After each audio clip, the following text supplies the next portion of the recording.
This ugly loser lost his parents to monsters. They were devoured right in front of him like a tasty lasagna. Jesus! By the time he became a student, he was already stressing about money to support his sister. But everything changed when he awakened a unique SSS rank ability. Now he can summon everything he kills. That is completely broken. A single A rank hunter is already considered powerful, and an S rank hunter is basically a national treasure. Now, a simple student with no family has awakened the strongest ability of all, and he will do anything to put food on the table for his beautiful sister.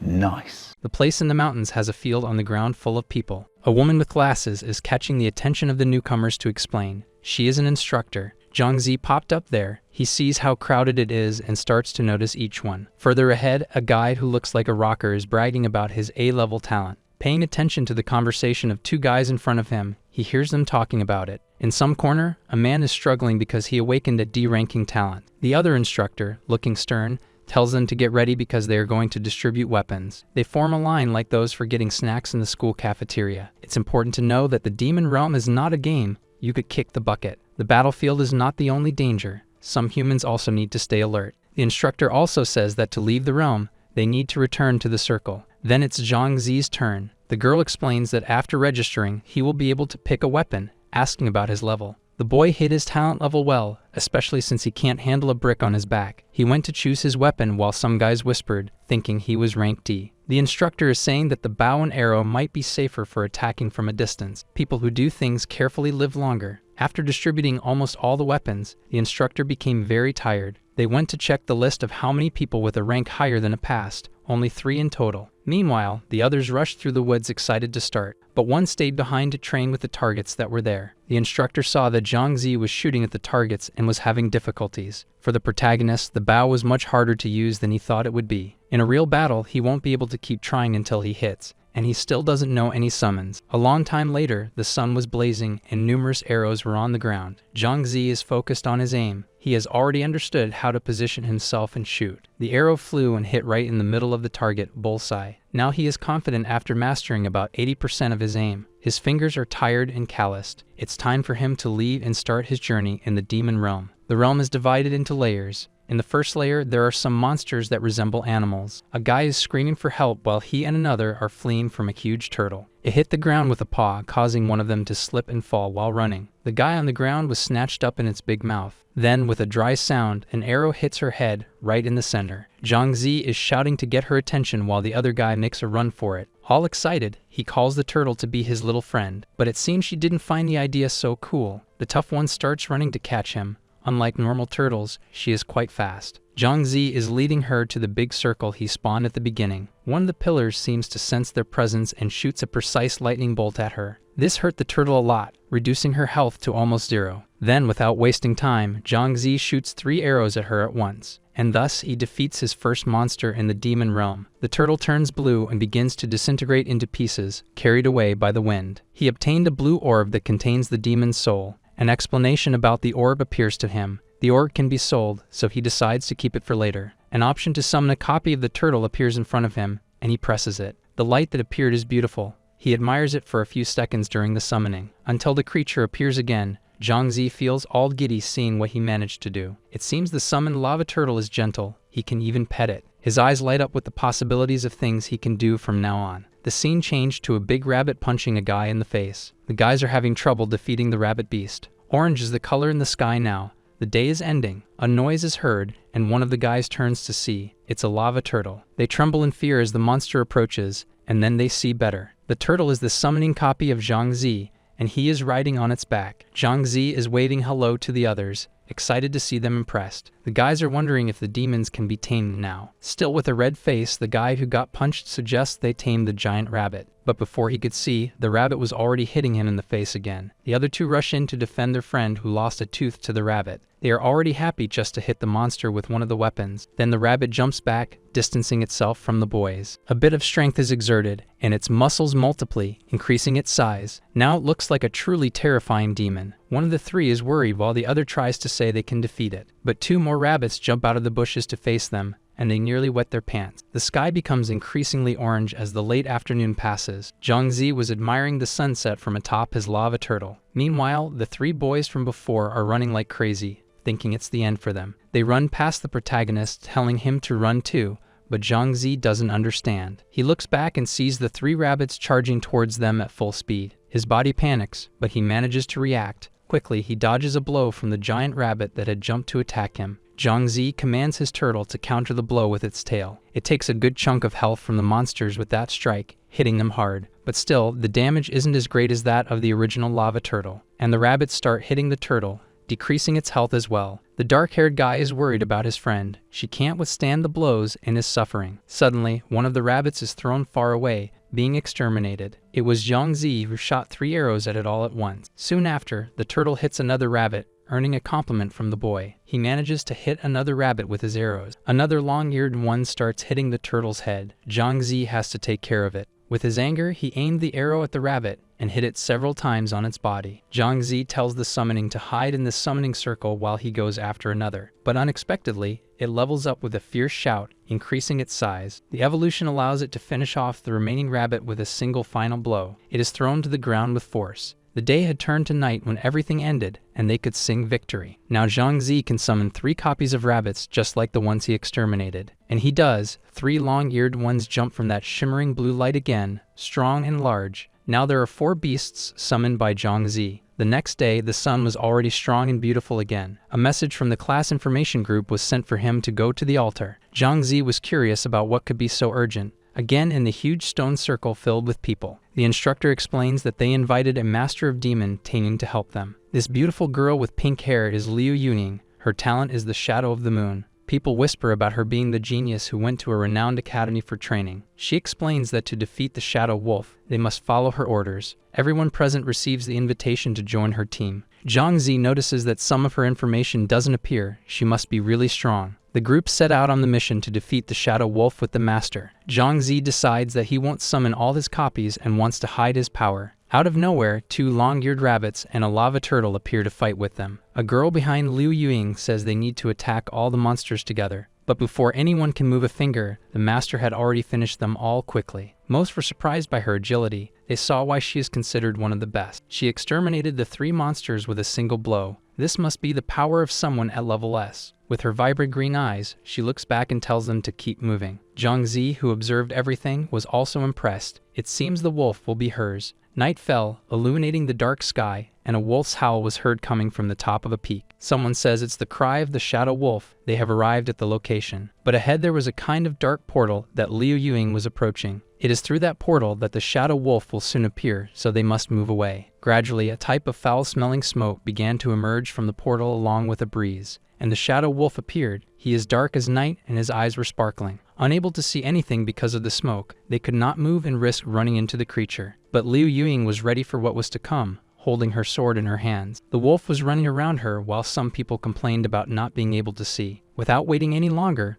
the monster leaped at her, fierce and terrifying, roaring loudly. The woman, who was alert, easily dodged the leap he made. Then, with the grace of a classical dance, she delivered several precise strikes to the demon. The wolf fell to the ground, and its body soon began to disintegrate. The mist cleared, and people could see clearly now. The girl who was nearby witnessed everything. Zhang Zi went straight to research the light strikes that the master used. He is super strong. Several of those glowing orbs remained on the ground in place of the wolf. The second layer must have been released. The woman ordered them to return to the altar because the wolf would appear again in an hour. But just as she finished speaking, the portal behind her began to emit smoke again, which makes no sense because the shadow wolf was defeated only a few minutes ago. She felt a stronger and darker energy coming from the portal, different from the other wolf. It could only be one thing, an elite shadow wolf. Some of the members began to panic at the news. Liu Yuing ordered everyone to run from the location. They would only hinder her now. As she ran with the others, Zhang Zi wondered if she could really handle it. The strength of an elite boss monster is equal to that of 5 normal ones. She needs to hold her ground so the others can escape. The wolf quickly jumped in her direction, and she dodged even faster. Several attacks struck the wolf with the sword, but it barely took any of its life. How strong could it be? Quickly, the wolf turned and jumped at her again, attempting another attack.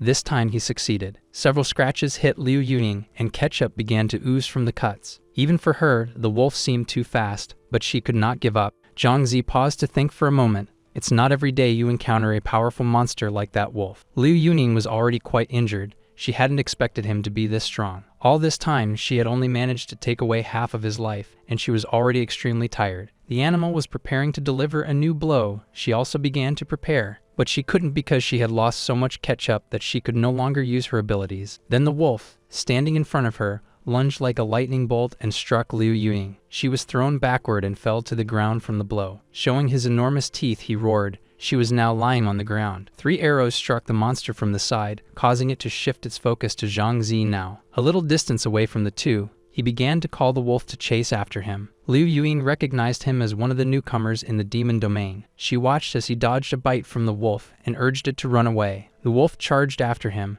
and the two moved away. She thought the protagonist couldn't handle the creature. Zhang Zi was running now. He couldn't afford to drop dead because he had to take care of his sister. He was already tired of running. The wolf was so fast, he needed to lead it to an open field. The monster jumped on him, ready to devour him, but Zhang Zi was faster. His 4 copies were being summoned to help him deal with the wolf. Liu Yuying was worried about the newcomer and wanted to help him soon. She was healing. Then someone appeared and cast a green spell from a wand, covering the redhead's entire body. She recognized the princess and asked what she was doing there. In fact, besides her, there were 3 more demon exterminators. They said she had been irresponsible trying to deal with the elite shadow wolf alone. Liu Yuying felt a bit embarrassed. The guy with a giant shield asked where the monster was. She explained that it had gone after a newcomer and they needed to find him right away. Everyone was surprised. Meanwhile, Zhang Zi was commanding his summons to attack the elite wolf. The lava turtle and the earthen creatures charged at it. The rabbits managed to surround the wolf and start punching him, making him stay still. This way, the slower lava turtle can hit him with its tail. It seems the wolf got angry and retaliates with much more force.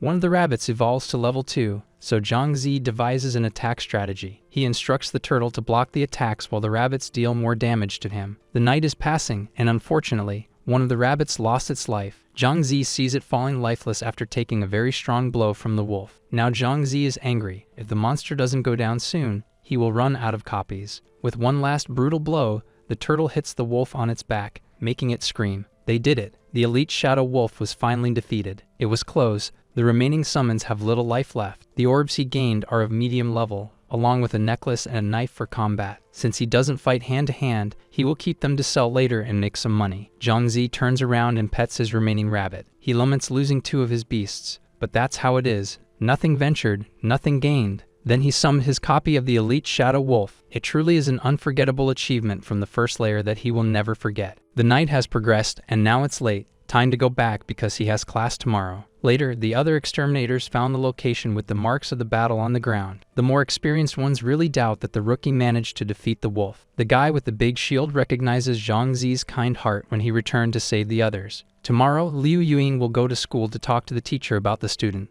Because if Zhang Zi really has kicked the bucket, it is her responsibility. Once again at home, Zhang Zi is reviewing his items to see what he can sell. He picked up a strength orb to try to absorb its power. If his strength level increases, a plan also increases in the other. The next day, he will be strong. The next morning, his younger sister made a simple and delicious breakfast. He is worried. He needs to pay the rent, and her kidney health is worsening. The girl thinks that since he came back so late, his talent must not be very good. She tells him not to return to the domain because it is dangerous, and that she knows how to pay the rent. While eating breakfast, he became curious about how she would do that, but she doesn't say. Sometime later, before leaving, he tells her to focus on her studies because he can pay the rent. The college academy is quite busy. In the classroom, 2 boys are talking about the powers they have awakened. Zhang Zi sat down and took out his phone. The boys were now joking around. He opens the auction site to sell the orbs he collected in the demon domain. The teacher enters the room and tells everyone to be quiet. A beautiful girl enters with him. It's Liu Yuying, but in normal clothes, not in exterminator gear. Some boys comment on having seen her up close in the domain, wondering if she has a boyfriend. The teacher is asking who helped Liu Yuying. She will thank him personally. Zhang Zi doesn't say it was him. He doesn't need any thanks from her. Outside the classroom, the teacher says that whoever helped her may not be one of his students. Inside the classroom, the students talk about the incident, some impressed and others pretending. A nerdy guy sitting in front of Zhang Zi says he knows who the person was. He says it was the Rakshasa.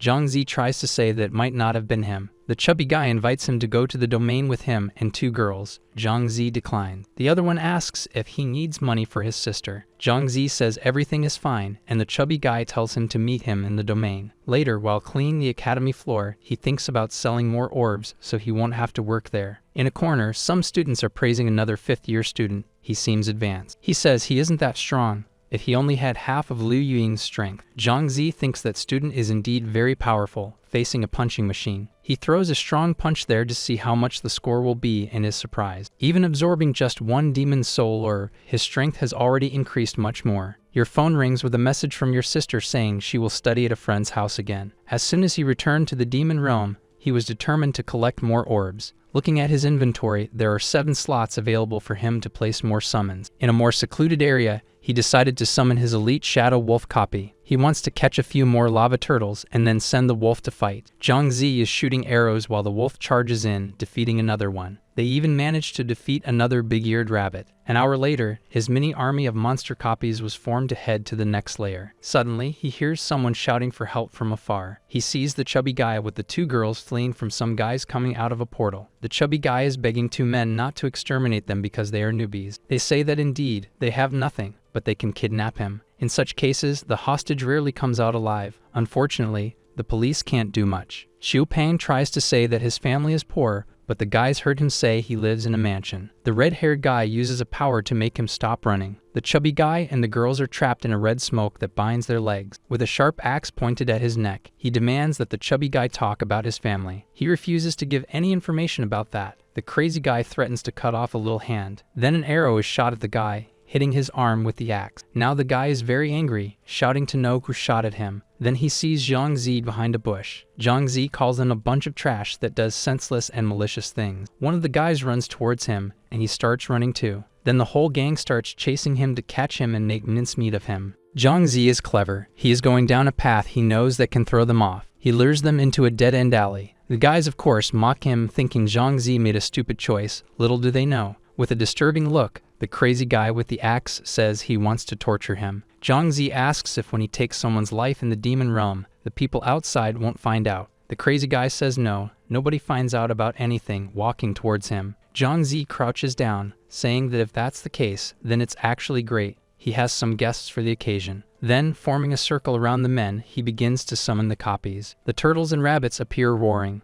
The guys can't understand how so many monsters appeared at once. Everyone there starts running to escape the summons, scared. But that dark mist begins to appear again, and gleaming eyes look at them. The Shadow Wolf summon appears, completely terrifying the men. Zhang Zi grabs their attention again. Well, if they kick the bucket there, nobody will know. Already trembling with fear, the guys respond that yes. And then, the wolf charges fiercely and hungrily with its scary eyes and huge sharp teeth, hitting several guys at once. Then they get a tail whip from a turtle. And finally, the rabbits approach the crazy guy, ready to cause havoc too. You reap what you sow, and those men reaped what they planted. There are several good and interesting things with them. Zhang Zi is collecting them. He finds a card that makes the enemy very angry for a few seconds. The items are stored, and he leaves the bodies there on the ground, heading home to sleep. As he approaches the portal, the chubby guy calls out to him. He and the girls thank him profusely for saving them from the tragic end they would have faced. The chubby guy seems to be really rich, offering him $1 million, but John refuses. He says goodbye to the 3, heading to the portal, which has a very beautiful golden hue. Now we find ourselves in the 2nd layer of the demon realm. It was a surprise for Zhang Zi that this layer was in a cave. Someone seems a bit desperate to join a team,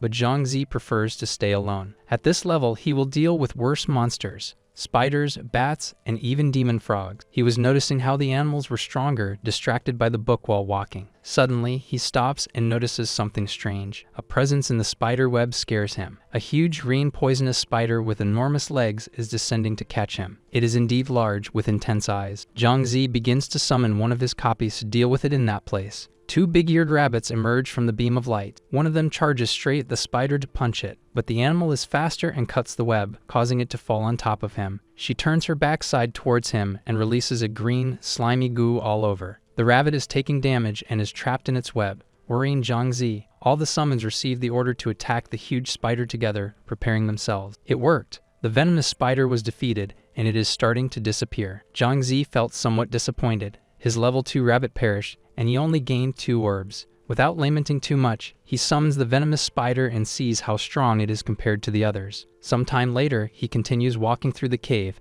having managed to defeat 2 spiders. The monsters in the 2nd layer are stronger, but in compensation there are fewer of them. 2 red eyes appear in the darkness behind him. They are 2 bats trying to attack him. Before they reach him, Zhangzi summons his copies to protect himself. He was quite happy that he is able to summon faster than before, otherwise he would have been bitten. Again, all the copies must attack the bats together to defeat them. The animals are fighting fiercely, with bites and punches flying everywhere. Zhangzi noticed something interesting. The bat steals life and recovers. So thinking of a strategy, he summons the copy of the venomous spider to attack it. In a leap, she raises a web and starts shooting the green poisonous goo. It works. The poison prevents the vampire bat from stealing life to recover. Once again, he commands all the summons to strike a single bat altogether. A horrible scream that hurts the ears is heard when the bat is defeated. They fell to the ground, but some summoned monsters also bit the dust in the process. With these 2 bats, Zhangzi now has a total of 8 monsters. It's time for him to go see the boss of the second layer. There in the crowd, people are complaining because it seems some guys are taking advantage of the demon domain. It appears that the boss is not there and that they are charging orbs to see the guy. Further ahead,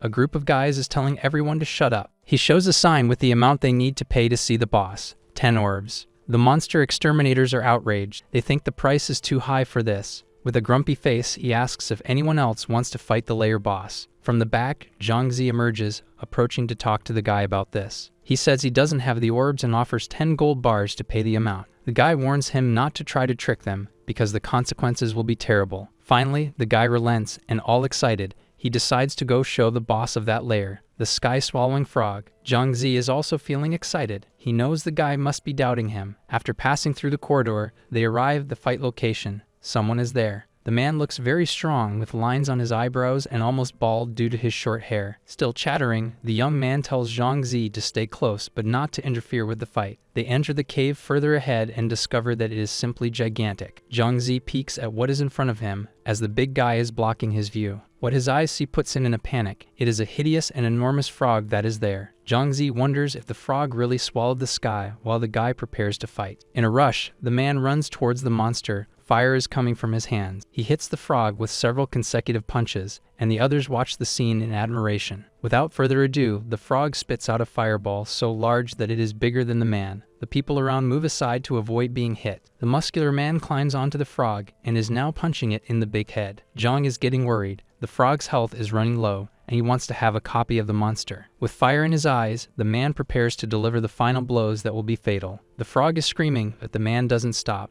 Zhangzi sees a chance to shoot an arrow. It hits right above the monster's eye, and the guy is confused about what is happening. Noticing that the punches have stopped, the creature throws the strong guy off of it. The boys fight with Zhangzi, and one shouts that they can't let him win the fight. The captain is letting the frog go towards the rookie. He thinks he can't handle it. Zhangzi is feeling a bit anxious. He needs to prove what he is capable of and not be burned alive. 3 guys who were watching are mocking him, saying that he won't be able to defeat it. The frog shoots a jet of fire, and Zhangzi manages to quickly get out of the way. With his summoning magic, he calls forth all his copies to take down the frog. The people in the room were truly surprised by this. The sky-swallowing frog is attacked from all sides by Zhangzi's monsters. He is also shooting multiple arrows at it until its health finally reaches 0. The guys in the room were shocked that he actually managed to do it. Zhangzi is excited about the amount of good acorns the frog left behind when some men approach him from behind. They demand that Zhangzi give everything he has plus the 10 gold bars he had promised. Zhangzi got angry with the guys. He lost 3 more monsters to win. The muscular man catches his attention, saying that talent is good but useless.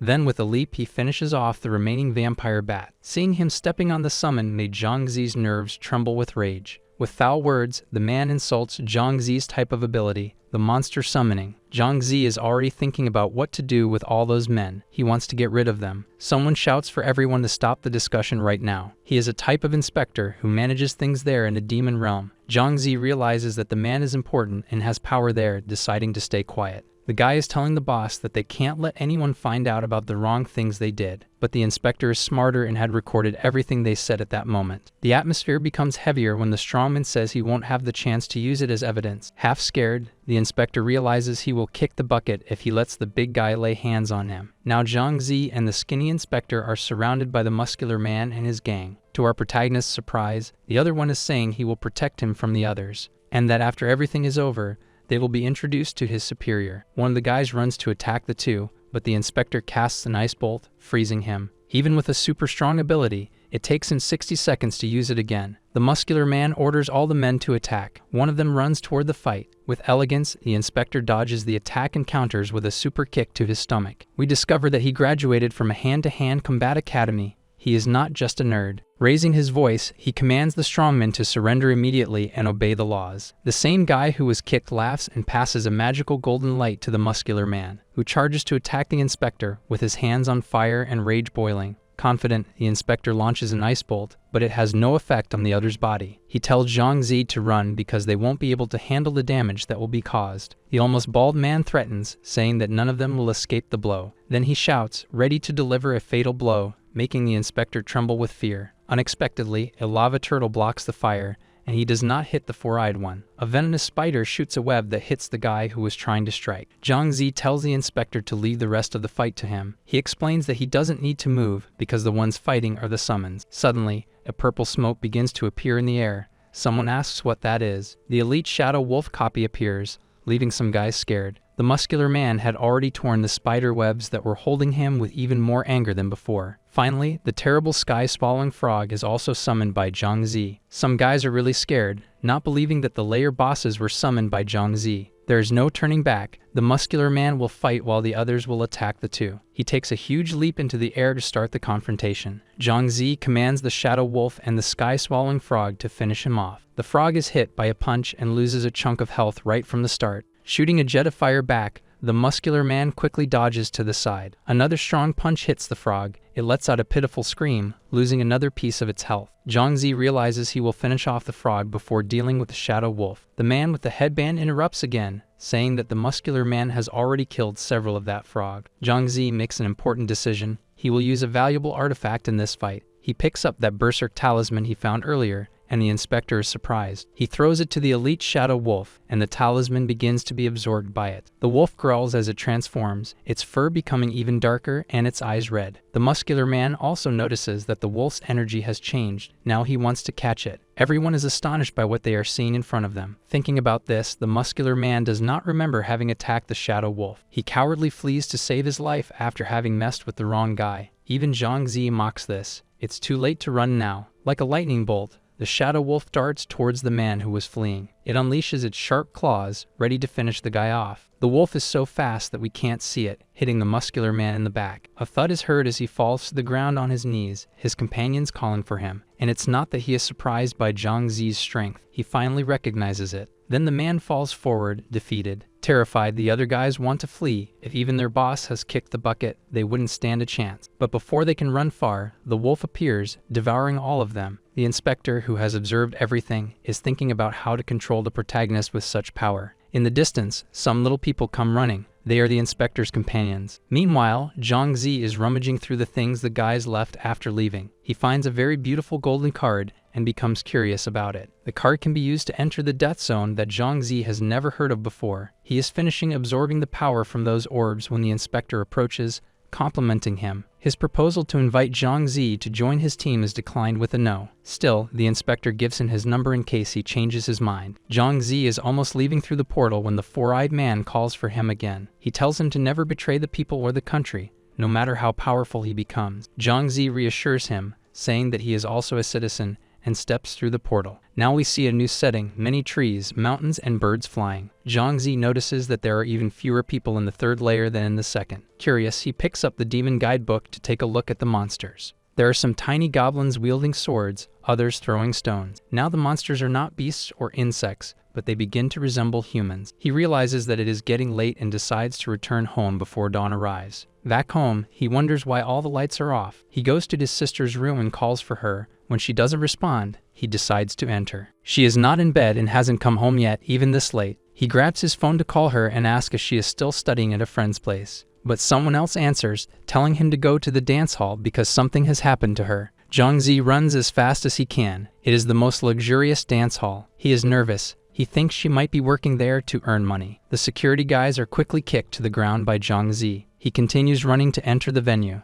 Inside there are plenty of people. The decor is luxurious, and there is a chubby guy complaining. He seems to be offering a card with 10,000 yuan to a girl. throwing it at her feet. Another girl says that Xiao Feng really doesn't drink and offers to drink with the man in her place. Not kindly, he pushes the girl, saying that his young master wants to drink with Xiao Feng. She is already crying, scared, while he continues insisting that she needs to drink. Zhang Zi arrives just in time, intervening and threatening to beat the guy up. She is surprised to see him there. Another guy further back is threatening him in return. It seems that the chubby guy is someone important. Everyone is sweating nervously at the confrontation. Zhang Zi picks up the card from the ground. The chubby guy says it's good when someone just obeys. Asking if the guy thinks he can buy his sister with just a card, Zhang Zi throws it at him. The card would have hit the man's face directly if a charming guy hadn't caught it. The speed surprises the dark-haired man, and the chubby guy orders them to grab him. Two big men charge at him, jumping to hit. But before anything happens, a delicate jump lands on the ground, and a voice commands them to stop. A beautiful girl asks if they want to disrespect her club by fighting there. She recognizes the old chubby guy, saying that he won't get what he wants today. The bald, portly man approaches to complain about what happened there. He was offended when she told him to forget it. Outraged by her words, she says he is very welcome, but if he is rude to the customers, she will kick him out. The other customers in the place shout in support of her, telling the guy to get lost. In response, the chubby man says they are only there because he spent money to be protected from the monsters of the domain. Today he wants to take Xiao Feng with him, but the beautiful girl doesn't waste any time. She jumps to kick his shiny bald head, but before she can, another blonde guy uses his power and sends her flying backward with a frightened scream. Laughing, the chubby man says the guy is worth his entire reputation. He has S-level power. He orders the guys in glasses to grab the girl to keep him company. Poor Xiao Feng is trembling all over. One of them even reaches out to grab her. But before he can touch her, her brother knees him in the face, cursing the man. Zhang is protecting her. The other blonde guy is amazed by what he did. Soon they recognize that Zhang Zi is also an adventurer from the demon domain. The woman who had been thrown asks Zhang Zi what his level is, having been so fast. Zhang Zi brags a little, and the blonde guy decides to introduce himself. He is a third-year student. Zhang Zi introduces himself back, stating his name and the school he attends for high school. Incredibly, we find out they study in the same year. The little blonde guy quickly says it's quite a stroke of luck and asks for a combat match. Zhang Zi doesn't waste time and immediately declines, leaving the blonde guy indignant. Something catches his attention, and he turns around just in time to break a glass bottle. The other guy was testing his speed. Without his permission, Zhang Zi and his sister cannot leave there. The woman advises Zhang Zi to be careful because the guy is powerful. He tells Xiao Feng to step back because after he finishes here, they will go home. The blonde boy says he would like to be surprised by him in this fight. Then he charges at him with an abnormal speed, ready to punch the other. Xiao Feng and the beautiful girl are quite worried. They also saw how strong he is. Zhang Zi dodges just in time to avoid being hit. He may not be as strong, but he is faster. A punch lands on the man, but he mocks Zhang Zi, saying he is still stronger. But before he realizes it, Zhang Zi has moved behind him, leaving the blonde guy lost. Thus, Zhang Zi manages to land a few punches on him. He has many agility points. The chubby bald man is somewhat startled. He didn't expect to find someone so strong. Chen Feng is hit with an even stronger punch in the back, screaming in pain. That girl who tried to help Xiao Feng praises her brother, saying he didn't seem as strong as he is. Zhang Zi steps back for a moment from the blonde guy, who is holding one of his sore arms. Since he can no longer lift his arm, Zhang Zi asks if he still wants to fight. The bald, portly man calls Chen Feng to leave and come back another day to finish this. He says he will find Zhang Zi again in 3 months at the martial arts school. Provoking, Zhang Zi says he also wants to go there. Maybe they will be schoolmates. Soon the blonde guy tries to belittle Zhang Zi, talking about his strength and financial condition. But politely, Zhang Zi tells him to mind his own business and wait to meet him at school. Chen Feng leaves with Wu Tianqing, talking about how confident Zhang Zi is. The club crowd is also urging them to leave, agitated by the situation. Zhang Zi calls his sister to go home. It's getting very late, and she agrees. But the beautiful girl calls them to sit for a bit. She wants to talk to him. As Xiao Feng says she is a very nice person, Zhang Zi ends up agreeing to go. A few minutes later, they are in a luxurious and beautiful room. She offers him a check with a good amount of money for having beaten the man that night. But Zhang Zi has no intention of accepting. He doesn't want easy and free money from her. The girl even deepens her voice to speak now, making it clear that she also has riches with the chubby man. And Chen Feng, who was with him,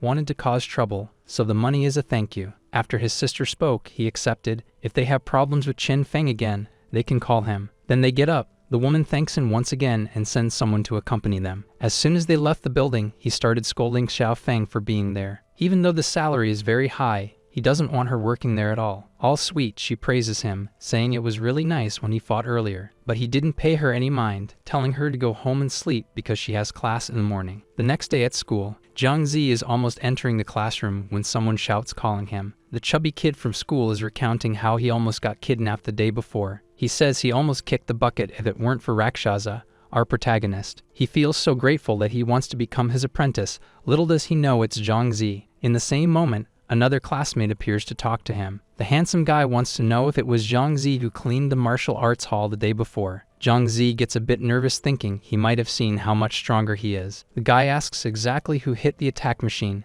and Zhang Zi says he didn't see. He made an excuse and left, narrowly avoiding the guy discovering it was him. Now he will be discreet. Still with that on his mind, the dark-haired guy wonders if it's him, but his friend says Zhang Zi isn't that strong. Later at home, the newspaper woman is talking about a dangerous man who escaped to their city. Zhang Zi warns his sister that he is going to the demon realm and asks her to stay home. The third layer of the demon realm is much more beautiful than the others. Even though he caught the big frog, he lost other summons in the process. He is going to fight a goblin to see what it's like, then he will go after the types of goblins and catch them. Coming out of his thoughts, someone nearby asks for help. 3 boys are facing 2 goblins on a road. One of the little green ones jumps on the guy with the shield, breaking it. He is very strong. The other goblin further back throws some rocks that look like precious stones at them too. Zhang Zi watches everything from a distance. Realizing how strong the little green ones are, he decides to summon the sky-swallowing frog and tells it to deal with the little ones. The frog takes a deep breath and unleashes a very strong fire blast hitting the goblins. A lava turtle is also summoned, but the goblin blocks the attack it made. Zhang Zi is caught off guard by this. The other goblin hits the lava turtle with several rocks,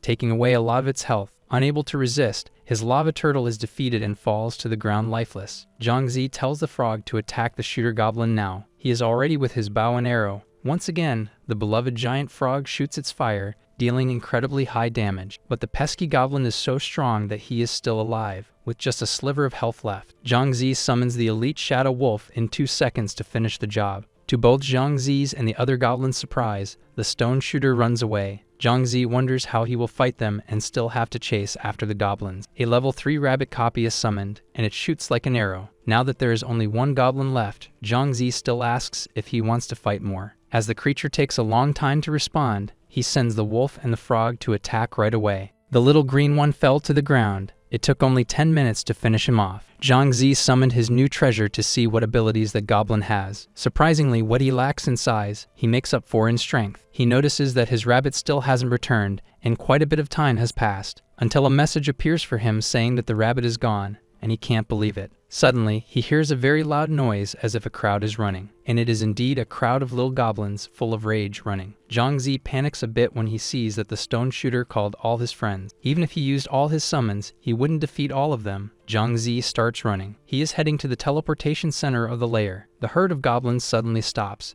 They know they shouldn't get too close. The people there are curious to know what Zhang Zi did. The goblins give up and leave angrily for not having caught him. Zhang Zi is making a plan. The best way to defeat the creatures is to not let them escape. Suddenly, he remembers something. How could he forget something so important? Now Zhang Zi is spying on 2 goblins from the top of a big tree. He summons some creatures, sending them after the goblins to fight hand to hand. The sky-swallowing frog set fire while the shadow wolf was attacking. The lava turtle also gave them a good headbutt. One of the goblins is gone, and the other is practically surrounded. The shadow wolf was ready to attack with one last strike when the goblin fled. Zhang Zi is quick to summon the venomous spider, which shoots a web at him and traps him. Zhang Zi mocks the poor goblin a bit for not being able to run or seek help. A few minutes later, he lets out a very excited wow. He found that the long-range damage of his new summoned goblin is very good. Determined, he wants to attack the other goblins with his mini army of summons. While chaos ensues all around, Zhang Zi is assessing ways to fight. Apparently, the spider's web is very effective at trapping the little ones. He will use more. He ended up losing the last lava turtle he had in his inventory. But the team is much stronger with 7 goblins, a spider, and 2 layer bosses. Now he can go after the boss of the 3rd layer and catch him too. Zhang Zi arrived at the place where he will find and fight the boss of that layer. The Goblin King is surrounded by many goblins, so it will be more difficult. A man further away is offering to create monsters for others to fight. Since there is no supervision, it becomes very easy to make money that way. Zhang Zi turned his back and prepared to leave when the man called him. The man is overly friendly when he invites him to join the team. Zhang Zi declines the offer.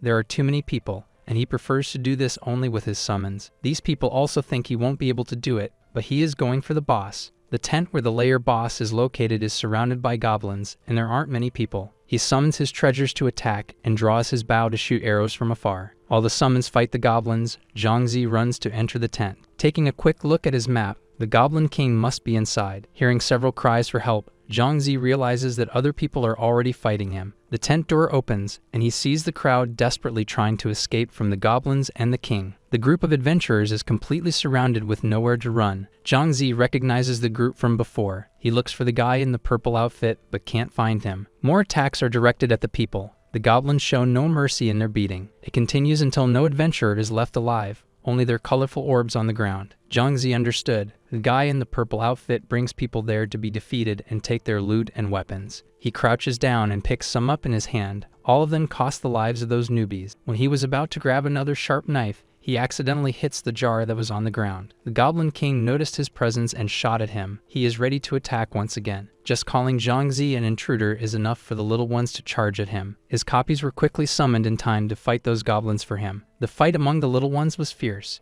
Zhangzi makes a plan. His goblins hold the others while he attacks the Goblin King. He jumps with the venomous spider, he with the bow and arrow, and she throwing her web. Two more goblins are summoned with the order to go fight hand-to-hand with the big one. The Goblin King roars, saying they are just little ants, and unleashes an attack with his power. The copies of the little ones take very high damage. Zhangzi was very scared by this. He prepares to shoot arrows and commands all the others to attack together, and from a distance. The sky-swallowing frog opens its mouth and breathes fire while the other goblins throw stones. Things got tense when the Goblin King blocked the frog's attack and most of the stones. This left Zhangzi a bit terrified. It will be harder than he thought to defeat him. The other goblins began to attack Zhangzi and the sky-swallowing frog. Anxiety and fear are in Zhangzi's eyes. He is not sure if he should continue. Then someone picks up that different knife from the ground and stabs Zhangzi in the back. He quickly turns around and sees the blonde guy in the purple outfit standing there with the knife in hand. The unfortunate one's name is Death's Kiss, and Zhangzi didn't even see him coming before. The man's ability is stealth. He can become invisible if he doesn't attack or is not attacked. Zhangzi realized that he uses this to trick the newcomers every time. The man is irritated because Zhangzi interrupted him from collecting those weapons and orbs. The situation is terrible for him, with the sneaky guy behind and the Goblin King in front. At that moment, one of his sword-wielding goblins was defeated by the Goblin King. Zhangzi's life is almost at its end, but he doesn't want to flee. He needs to think about what to do. So he summons the venomous spider, which immediately shoots a web at the blonde guy. The guy asks if he thinks he can escape like that, still having to deal with the boss. Zhangzi mocks him. He isn't going to flee, just waiting to grab his things. Irritated, the Goblin King stands up,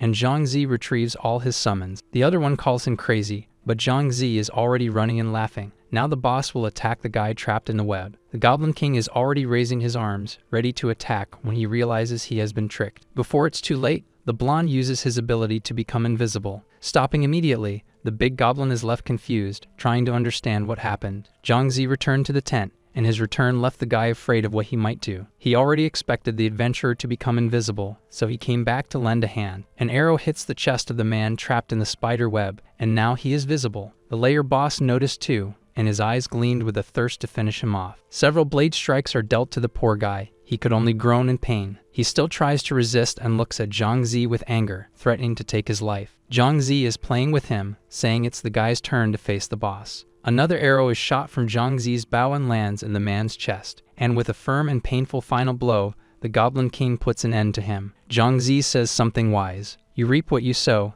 and the man reaped what he planted. Now it's his turn, and his team summons to fight again. Now there is only him, the Goblin King, his frog, the Shadow Wolf, and the dwarves around. The man in the purple outfit had many orbs of demonic souls. He found a really cool glove that increases his power and damage. Zhangzi decides to test it on the worst thing. The arrow hits the Goblin King and fills him with rage. Zhangzi even trembles when he realizes that he is now the monster's target. Irritated again, the Goblin King swings his sword, hitting several goblins at once. It is utterly terrifying to see how absurdly strong he is. Zhangzi needs to do something. For the first time, the boss tries to attack him directly, cursing once again. Zhangzi commands the venomous spider to launch webs at the big goblin. It didn't work out well because he cut her down immediately, but it was worth a try. Zhangzi decides to summon the rest of his team. They all spread out and then attacked everyone, the Goblin King of the third layer at the same time. A bit of confidence appeared in Zhangzi. This should hurt the monster a little. It really worked. The sky-devouring frog keeps breathing fire, and the goblin's life is decreasing more and more. Zhang Zi commands his summons to attack the boss again with force. The green one has fire in his eyes and screams as he is finally defeated. His life reached 0,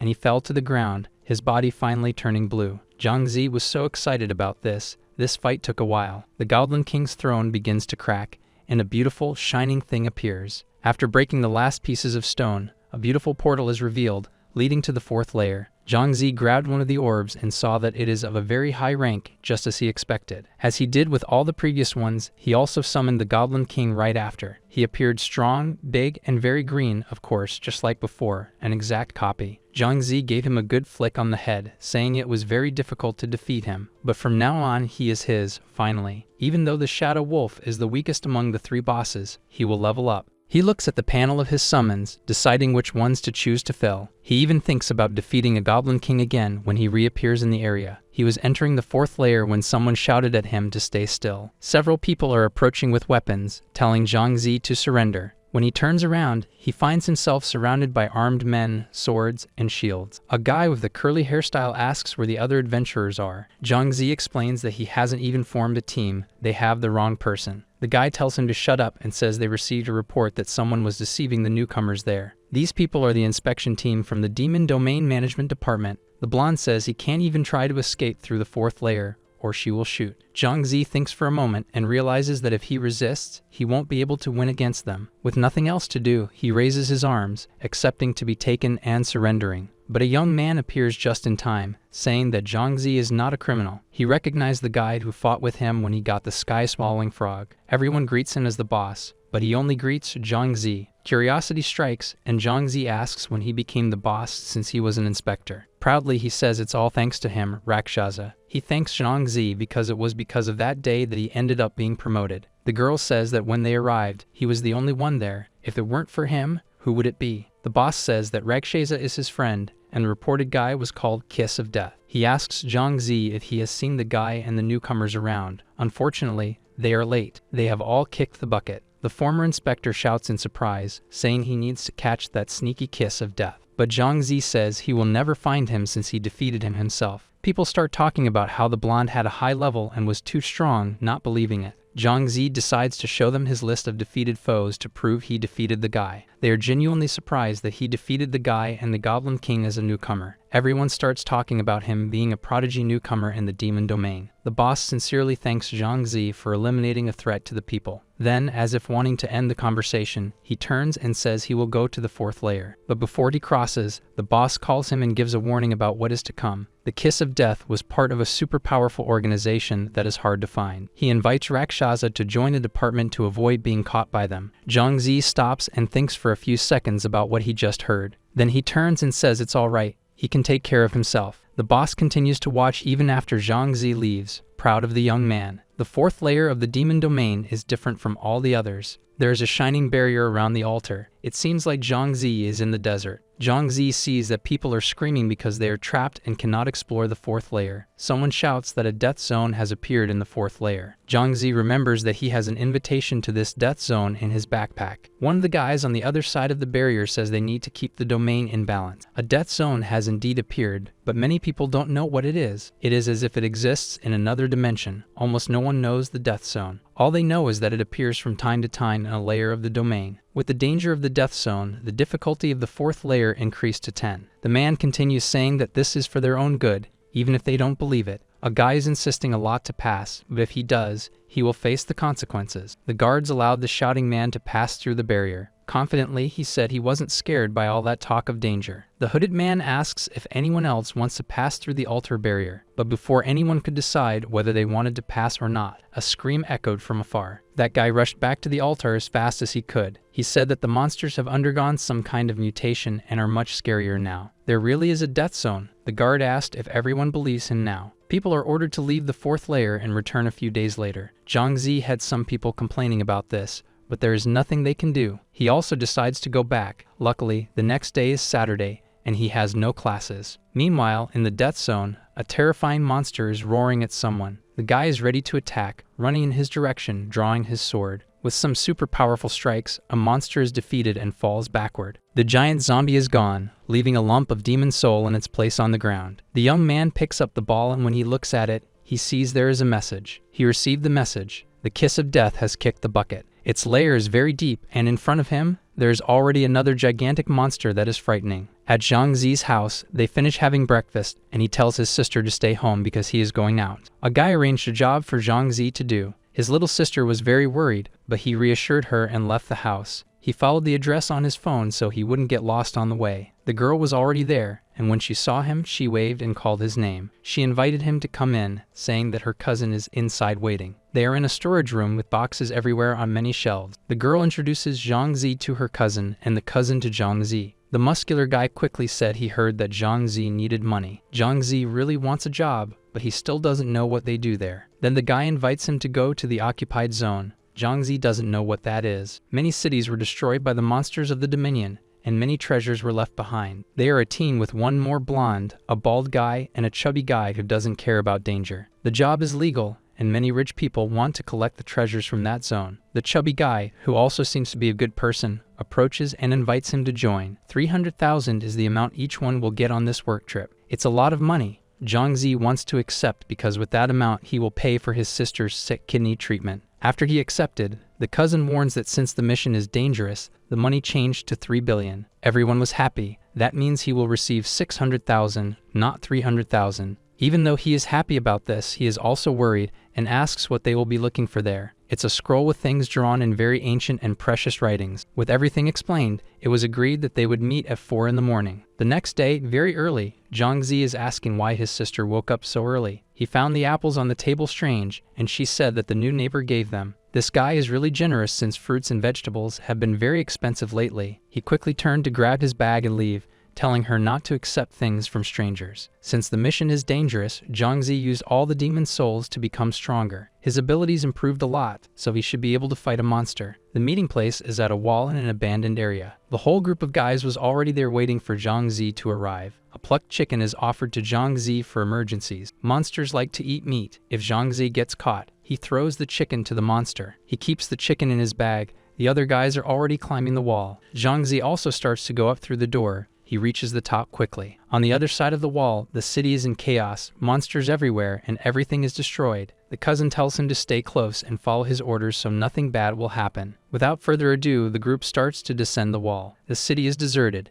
It's just them walking through the dirty, abandoned place. The bald guy tells the redhead to find a way to make Zhang Zi come back so they don't have to carry a burden. Drops of water started to fall from the sky. The rain is coming down and soaking them. They arrived at the place, but Zhang Zi realizes there is no entrance to pass through. However, the blonde was already poking around among the stones, and he found a space. The boss tells Lo Ba to clear a way for them to pass through there. He prepares and throws a punch so strong that the stones turn into flying pieces. The boss says he is considered the strongest among them, with about 12 points of strength. Zhang Zi thinks that 12 points are less than he has, so his strength must be even greater. The guys are entering carefully. Monsters like the dark and they attack. They find a door and someone starts to open it. Inside is the museum's art gallery. They split up to search. The cousin stops in front of a worn-out artwork, but it's not the one he is looking for. Zhang Zi asks if that is the artwork he is comparing with his phone. Yes, it is her. He found what they were looking for. Without wasting any time, the guy carefully picks up the work, folds it, and puts it in his bag. The blonde guy says that as soon as he gets the money, he will go to a club to have some fun. Zhang Zi notices that one guy from the team is missing. They wonder where he went. Cousin even tries to contact him through the communicator, but he doesn't get a response back. They can't waste time there. It's dangerous, so he tells them to leave a message for the other. The guys start to walk away,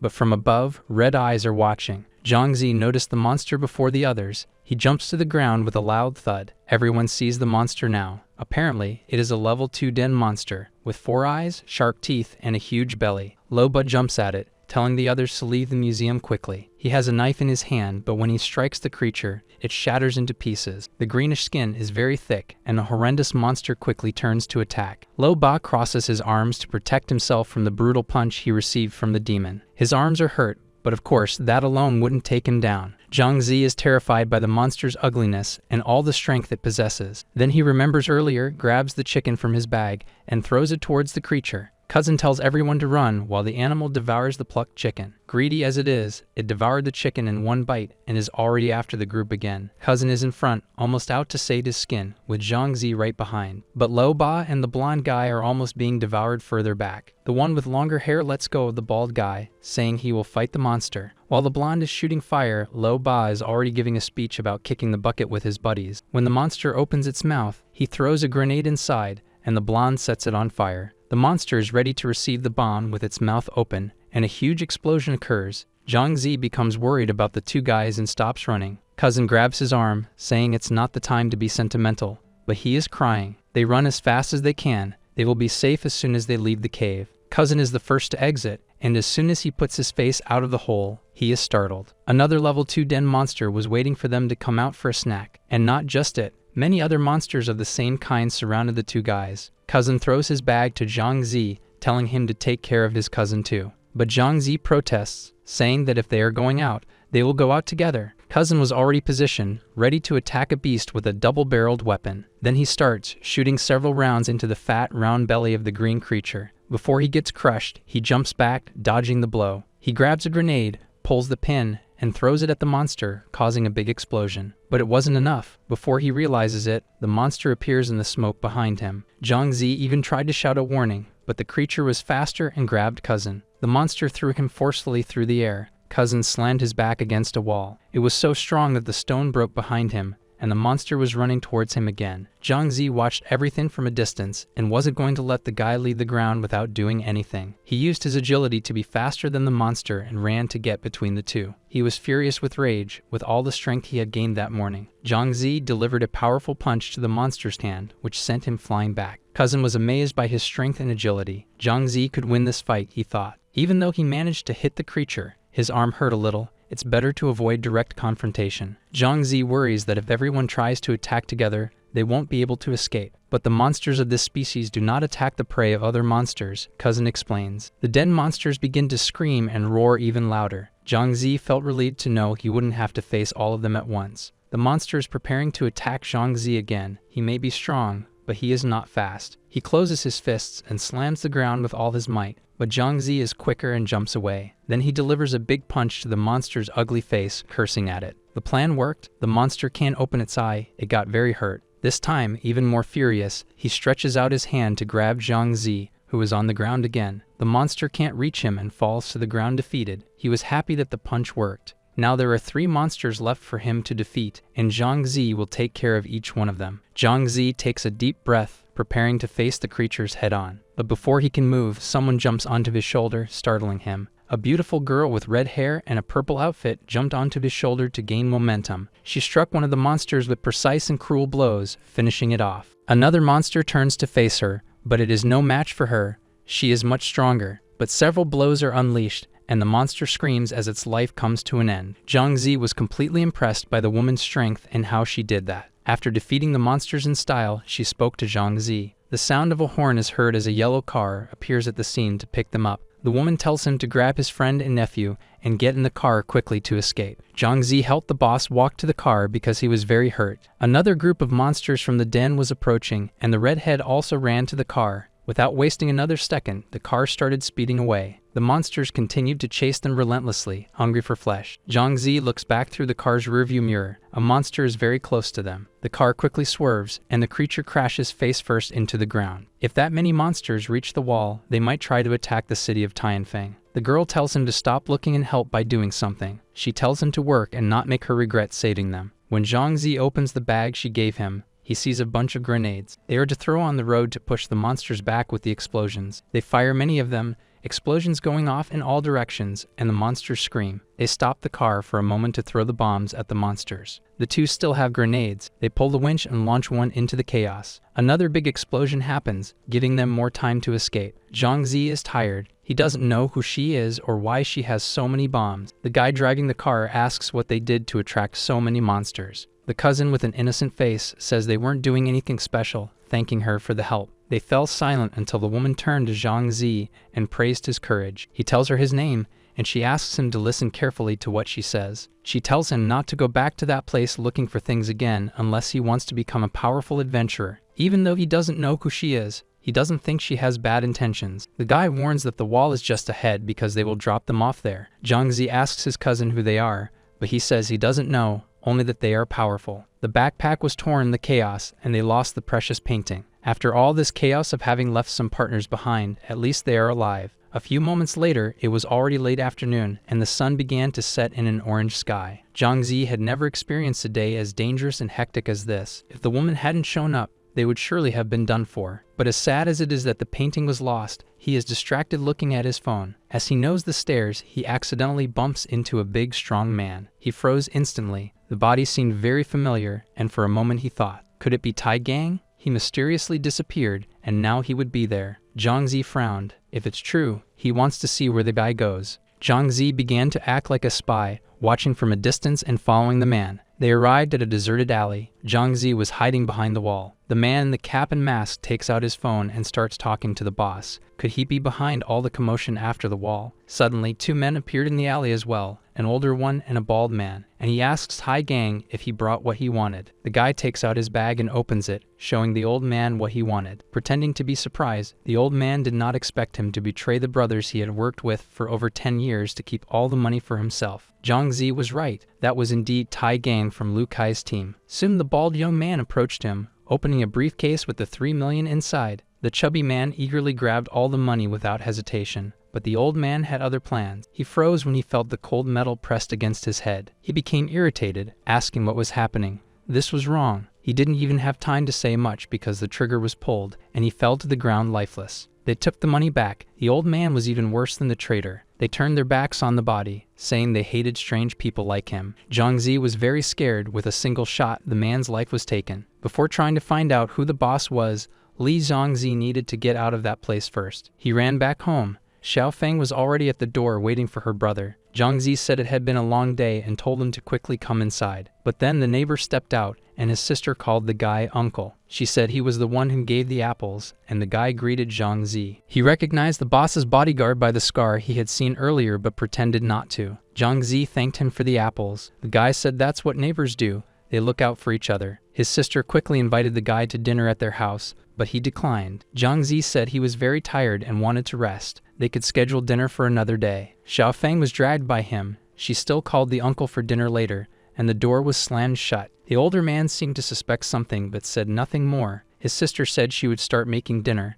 He was lost in his own thoughts. Jiangzi warned that he was going out again. She asked why since he had just arrived. He was already at the window, telling her to stay home and saying he had something to resolve. With ease, he jumped from his balcony to the neighbors, thinking if it was indeed that guy, they could be in danger. There was a white liquid spread on the floor of the man's balcony, meant to catch anyone who passed by. The furniture in the apartment was very simple, but an ordinary person wouldn't leave ashes on the floor. Jiangzi took a look under the bed and found a box. He opened it curiously and found the man's Demon Mastery Specialist document. Jiangzi was wondering what he was planning to do when he heard a noise in the house. The bald man with the scar burst through the door, ordering Jiangzi to get out of his room immediately. The young man was quicker and hid under the bed, praying that the man wouldn't see him. The man began to enter the room with slow steps. Jiangzi was trembling with fear. He told the boy to stop hiding. He knew he was still in the room, and he had a deadly toy in his hands. Jiangzi was terrified. Of course, the man would find him there. He was a specialist. His watch was counting down the last seconds until 8 o'clock to beep. Jiangzi was startled. He had completely forgotten the time. And the man smiled, a macabre smile, pointing the toy at Jiangzi and fired. The bullet flew in his direction, but before it was too late, a blue light engulfed everything. The man kicked the bed, realizing he hadn't managed to exterminate the boy. He picked up the bullet from the floor, saying he would wait for Jiangzi there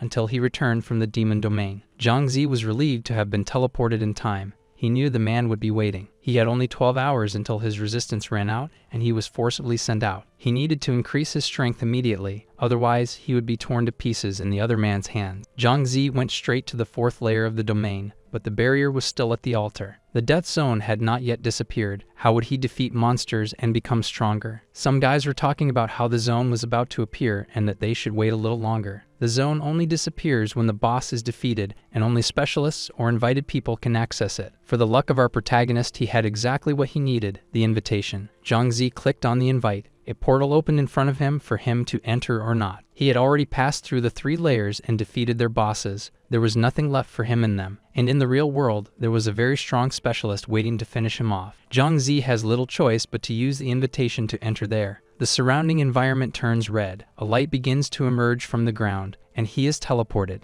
The death zone definitely matches its name. Few people were already there when Zhang Zi appeared a little further back. He doesn't understand why there are people from other countries in the zone. People from various different places are gathered and talking with serious faces. Then a hand touches his shoulder calling his domain name, and when he turns around, Liu Yuying greets Zhang Zi, happy to finally have found him. She had been looking for him to thank him after he saved her life that day. A tall guy with white hair who was next to her asks if he was the one who attracted the wolf. The girl explains that it was he who saved her and defeated the shadow wolf. Liu Yuying introduces Zhang Zi to her uncle, and her younger brother is right behind her. They greet each other. Her uncle says he is brave for having gone to the death zone alone. In that place, it's not just the monsters that are more terrifying, but the foreigners as well. People are often fighting each other over monsters and rare items. The adventurers invite Zhang Zi to stay with them since the region is quite dangerous. Zhang Zi remembers the strength levels of the demon domain. The uncle is excellent. With that ranking, his strength is not low at all. Zhang Zi decides to join the team. The guy seemed to like the young man, even saying he liked his personality. Liu Yuying felt relieved. This way she can repay the favor he did by helping her before. Her uncle begins to explain a bit about each one so they can work better as a team. The old man's talent and skill is repulsion. He repels any attack with full force.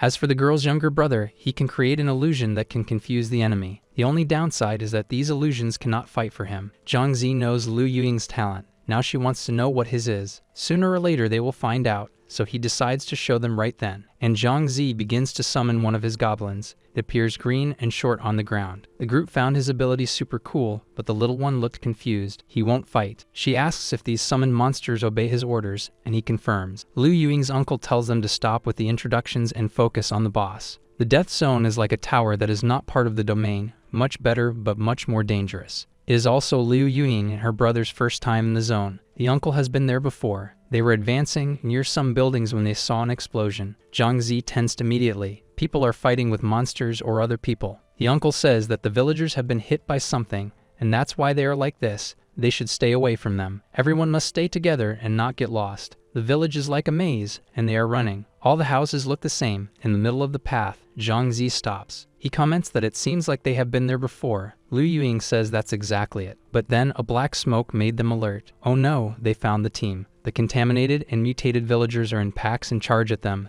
attacking. As a leader, the uncle tells them not to panic and forms a formation to fight. They position themselves as the monsters get even closer and begin to attack. Zhang Zi summoned 2 of his goblins, one with a shield and the other a stone thrower. He looks at Liu Yuying's brother, who must also be a rookie because he looked like he was about to wet himself from fear. The goblins are fighting. The damage the monsters deal is absurdly strong. A villager who looked like a zombie raises a pointed weapon ready to hit Zhang Zi. Before the monster could get any closer, the uncle attacked it, and the villager was defeated. He looks at Zhang Zi thinking he is as strong as his knees. A terrifying thing appears in the sky and strikes the uncle like a lightning bolt. It is strong and bright, dealing a good amount of damage to the man, paralyzing him. The guy who did this appears. His name is Dr. Mysterious, and it seems they already know each other. He waves his staff, preparing to attack again, and launches a firebolt. The building behind them begins to crack. The uncle cannot move due to the paralysis. A large explosion occurs, raising smoke and making a huge noise. Liu Yuying starts to walk closer to her uncle when something comes in her direction. She manages to dodge the arrow using her sword. From atop another building, there she is, the night elf who is also an archer. Meanwhile, Zhang Zi continues sending his goblins to attack, when one of them is thrown far away in a single blow by a guy with an axe. He is the terrible Harrison Dig, muscular and incredibly strong, thought Zhang Zi. We see that this is not the first encounter between the teams. They have fought before. The mysterious doctor says he let him leave alive last time and didn't expect him to return. He continues, the old guy brought 3 rookies to the zone. How could they miss this opportunity? The mysterious doctor is once again attacking the team that Zhang Zi is on. He fires another bolt at the 6th uncle. The paralysis effect returns. He won't hold up like this, but he needs to hold on. There are 2 members of his family there, so he grabs a green potion, and upon using it, he regains his strength, ready to fight the mysterious doctor. The masked man and the other man laugh at him because he got out of paralysis, but there will be consequences. Liu Yuying is worried about her uncle. He is trying very hard. The man shouts to get her attention. He tells her to leave and not to worry about him. Harrison raised his axe to attack. The sixth uncle repelled the attack back. While the old man faced the other team, the redhead called the other two to leave. But the attentive elf saw everything and shot 3 arrows in their direction. The trio quickly dodges by changing direction, but the arrows are chasing them. Liu Yuning explains that it is the night elf's ability.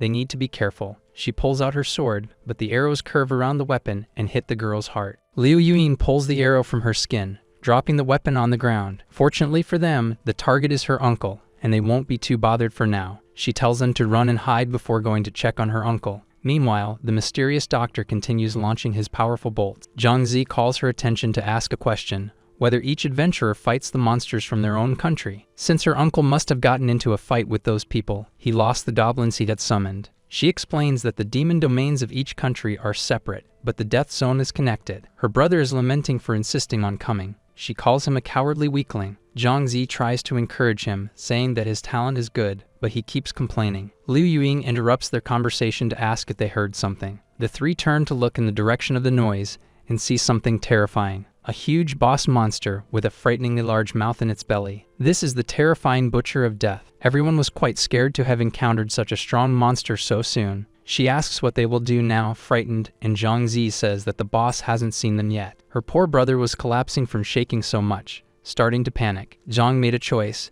If they don't have the uncle now, they will simply fight together as 3. The brothers are not confident. How could they defeat the Butcher of Death? Zhang Zi says it's better to do something than wait to be defeated. The boy says that if the others arrive, they will finish them off from behind, but that's where his power will be useful. He is so slow and cowardly that he still hasn't understood how they will do this. Back to Harrison, the mysterious doctor, and the night elf. They are finishing off a few more monsters trying to get them. The rewards they have obtained seem to be very good. They comment on it. The elf says that if she had known, she would have taken revenge one last time today. The mysterious doctor says that even though the 6th uncle teleported, he would leave. Life was too short. The cruel elf says he might have even gone near a boss. Then a noise is heard, and the 3 look back in fear. The Butcher of Death appeared to play with them. Harrison says they always take down the bosses easily. This time they will be quick. The elf screams that the equipment that will drop is hers, preparing to start shooting. With a surge, thousands of arrows begin to rain down on the boss, hitting him. The mysterious doctor saw that it had no effect and launched a powerful bolt against the monster. But unfortunately for them,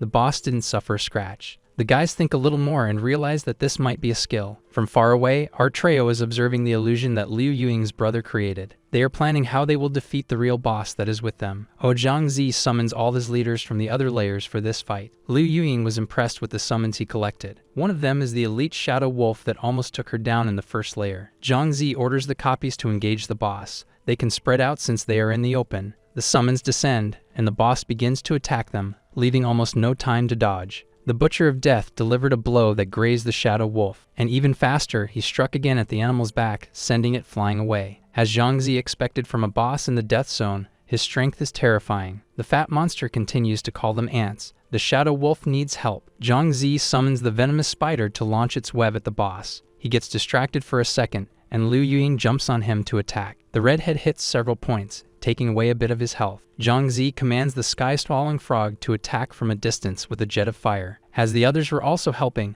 a bit more damage was dealt. The boss becomes furious, shouting that he wants to eat their flesh. His health is very high, and he knows how to attack enemies directly. The Goblin King is next to confront the Butcher of Death. Both strike each other simultaneously, shouting together. Zhang Zi watches in awe at the boss's bone-crushing agility. While the Goblin King fights in front, the wolf climbs onto the monster's back. He opens his mouth to strike the Butcher of Death, but he is faster. The Butcher turns around, attacking the shadow wolf and sending it flying. Poor Zhang Zi, his first boss that accompanied him through all the layers, is gone. Liu Yuing says they can't be sad. Otherwise, they will all end up leaving too. Her brother also urges him to hurry up and finish this quickly. Zhang Zi becomes determined. He commands the venomous spider to attack with webs, while the other summons should attack the boss of the death zone from a distance. And so they all deal a good amount of damage. Liu Yuning joins the attack to reach maximum damage potential. It was working. The boss's health was decreasing when he suddenly stops. The adventurers prepare as the Butcher of Death simply turns around and runs away. Zhang Zi doesn't know why he did that until he sees the boss going for rotten meat, and he starts eating the meat quickly, recovering his health. Now they are in trouble facing a powerful boss that is also regenerating health. Seeing the boss recovering health by eating meat, the summoner and Yuing panic. Come on, not even a little piece of that ham to offer. Rakshasa orders his summons with ranged attacks to prevent him from healing, and his sky-swallowing frog shoots a fireball at the monster, which seems to have hit him squarely. But the Butcher of Death soon resurfaces, ready to attack the group. To keep him away from the frog, Rakshasa commands his venomous spider to shoot webs at him, causing the monster's feet to become stuck to the ground. With that, Ewing strikes in with light slash, and the Goblin King also approaches to attack him from behind. The swordswoman encourages everyone to attack together, causing the boss to become surrounded and hit multiple times. Seeing him more on the other side than this side, Rakshasa aims with his bow, and hits right in the middle of the monster's forehead, dealing critical damage. The boss lets out a scream of pain. Staggering, he still tries to resist, unwilling to accept defeat. But there's no way. He doesn't have as much luck as 50 Cent. Surprised, Jimeng asks if they defeated the boss, and panels announcing the defeat of the Butcher of Death appear for all the adventurers. The illusionist gets excited to see that they defeated a boss from the Death Zone. However, Rakshasa notices a different bow among the various demon soul orbs. Upon picking it up, he is surprised. It's a bloodthirsty longbow, a rank-S weapon. Jemeng says he is very lucky, as many people spend decades searching for one. Shooting an arrow into the sky, the summoner feels the power of his new bow, and the slight thirst for blood it has. Analyzing the fallen items, he decides to keep the teleportation scroll and share the rest. Ewing tries to say that he doesn't need to, but soon receives a message containing the orbs and healing potions. Rakshasa asks her not to refuse. After all, they defeated the boss together, and the swordswoman accepts the items, still feeling awkward for not thinking she did that much. Suddenly, the group hears someone shouting at them from afar. It is the 3 foreign adventurers who defeated Zhu Feng. Oops, I think the illusion has been over for a while now. Neither of the 2 trios seems very happy to see each other again, especially Harrison, who doesn't even want to talk to Rakshasa and the Liu brothers. Together with Jingling, they charge in, ready to take down these scoundrels. Seeing that only 2 of his beasts are left, the summoner thinks it's better to leave that place. And Zimeng fully agrees, as there was nothing more to do there. However, Ewing refuses to leave. The swordswoman draws her weapon, eager to avenge her uncle's defeat. Ewing seems very eager to fight against the 3 adventurers, unlike her little brother who doesn't think twice before quickly getting out of there. Rakshasa, on the other hand, is unsure whether to leave this hard-headed girl there or to leave as well. Noticing him still standing there, the swordswoman tells him to go, as this is her personal problem. Even so, the summoner isn't too keen on seeing her sprawled out on the ground, and decides to call one of his new acquisitions. Upon seeing what it is, Harrison and Jingling are horrified. It's the Butcher of Death, the recently defeated boss of the Death Zone. The 3 foreigners are confused. The beast was barely defeated, and is already back. That doesn't happen. Not to mention that it isn't attacking the other Tianfeng adventurers, just them. Meanwhile, a tearful Ewing makes vows of revenge for her uncle, which are soon interrupted by a message from him. All this drama just to find out that the old man is very much alive. The swordswoman informs them that Zhu Feng is fine and asked for the 2 to return, and tells them to meet at the altar of the 4th layer,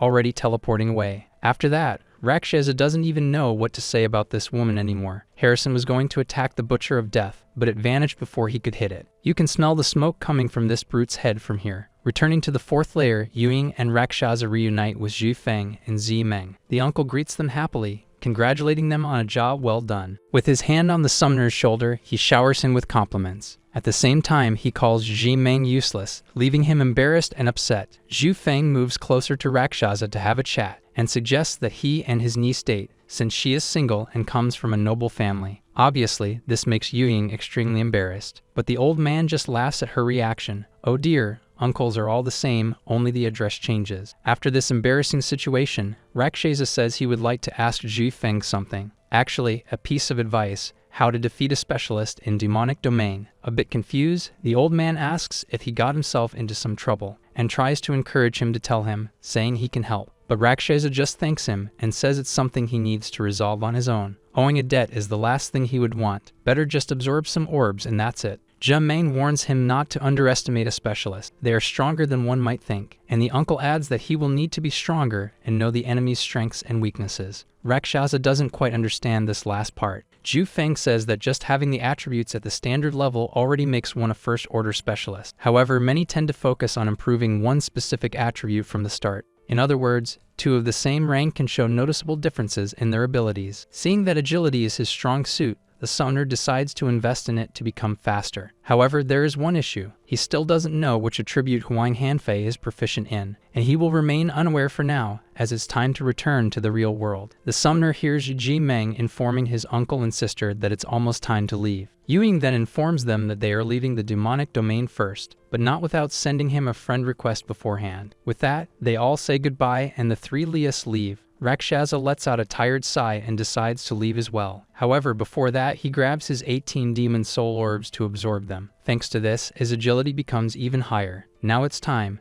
to leave the demonic domain and face that bald guy. Returning to Tianfeng, he notices that Huang Hanfei is no longer in the room, but it doesn't take long for him to have an idea of where she might be. Zhang Zi rushes out of the neighboring residence, knowing that his sister is in danger. He quickly opens the door to his house, already calling for her, and finds her sitting on the couch with her neighbor, who is casually peeling an apple. Zhang Feng calls for her brother, clearly frightened by the situation. With all the calm in the world, Huang Hanfei says there's no reason to rush, and invites the young man for a little chat, under free and spontaneous pressure. Nervous, Zhang Zi orders his sister to be released first before they discuss anything, but the bald man refuses, saying she now knows he is a fugitive from the police. The boy then asks what he wants to do with them. Huang Hanfei points the knife at the poor girl, who must be nearly wetting herself from fear, and replies that he wishes to sell her valuable organs on the black market. That's why it makes sense he doesn't want to hurt them. A damaged kidney is worth less money. Suddenly, the conversation is interrupted by knocks on the door, surprising the three of them. With veins bulging, Huang Hanfei questions whether they called the police. Zhang Zi quickly denies it,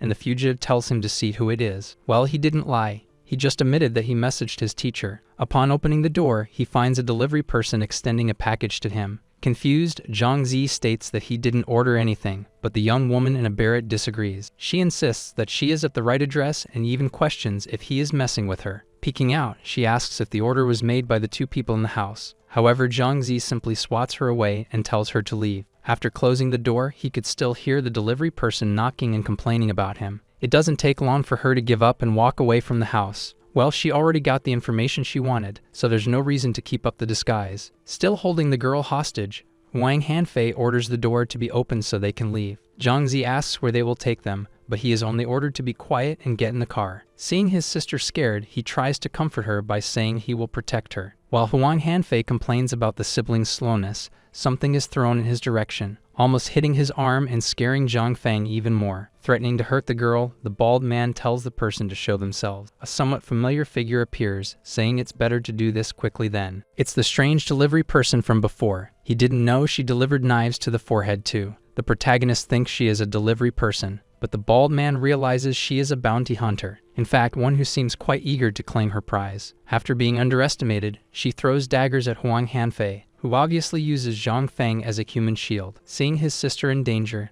the young man runs to protect her, blocking one of the daggers with his own hands, and going to the girl to pull her away from the fugitive. It all happens so fast that I don't even know how many seconds it lasted. The hunter is surprised to see her daggers block like that. Filled with rage, Zhang Zi yells at her, saying she almost hurt his sister. But the young woman doesn't care. No one told her to stand in front of the bald man. Speaking of the shiny head, he seems ready to pull some trick. His plan wasn't to fight today, but it looks like that's what it will have to be. The hunter charges at him with daggers in hand, ready not to miss this time. Seeing her run, Huang Hanfei assumes her agility is quite high, and uses that to his advantage, casting a mind control spell on her. With her hypnotized, he only confirms what he expected. The hunter's spirit is very low. She will probably remain catatonic forever if no one helps her. Looking at the scene, Zhang Zi realizes that Huang Hanfei specializes in spirit power, and believes he has a great chance to defeat him. With all his speed, the young man rushes towards the bald man, who notices his approach and prepares his gun. But he isn't quick enough to prevent a well-placed punch to his stomach. He still tries to aim his weapon at Zhang Zi. However, he remains slow and this time takes a kick to the face. Fallen and disarmed, Huang Hanfei asks how this kid can be so fast. The lucky thing is that the bald man is an idiot. If he had his gun from the start, he would have won. Going to his brother, Zhang Feng asks if he is okay, and he replies that he is. Seeing the hunter motionless, the girl is confused, and the young man explains that she was hypnotized. Even after almost being hurt by the woman, little Zhang tells the two to help her. Actually, she has a better idea, something involving a permanent marker. 10 minutes later, Zhang Zi is now getting scolded by his teacher. They understand he is a dangerous criminal, but either he did something, or they would be without kidneys. A police officer approaches and tells Liu Wei to be proud to have a hero as his student. However, he notices something. A young rank D defeated a first-order specialist. When asked how he did it, Zhang Zi tries to think of an excuse and points to the hypnotized hunter, saying she helped him a lot. The officer quickly recognizes the figure. Her name is Shen Mengdi. In addition to being a hunter, she is a first-order specialist who has already caused several problems for the police. But the most important question is, what are those drawings on her face? Confused by the turtle on her face, the officer says he will take her and the bald guy to the station, and tells Zhang Zi to come by later to collect the reward for helping capture the fugitive, leaving him surprised, even though he has to share the amount of 1.5 million with the hunter. The Zhang brothers thank the officer. Now they will be able to pay for the youngest's kidney treatment. Lying in bed, the protagonist waits for the time to go to the demon domain, until his Paraguayan Omnitrix shines. Let's go catch some more monsters. Arriving at the 4th layer, he notices that everything has returned to normal after the death zone disappeared. Even with few beasts, Rakshasa believes he will be able to explore the place comfortably. He then sees the list of monsters: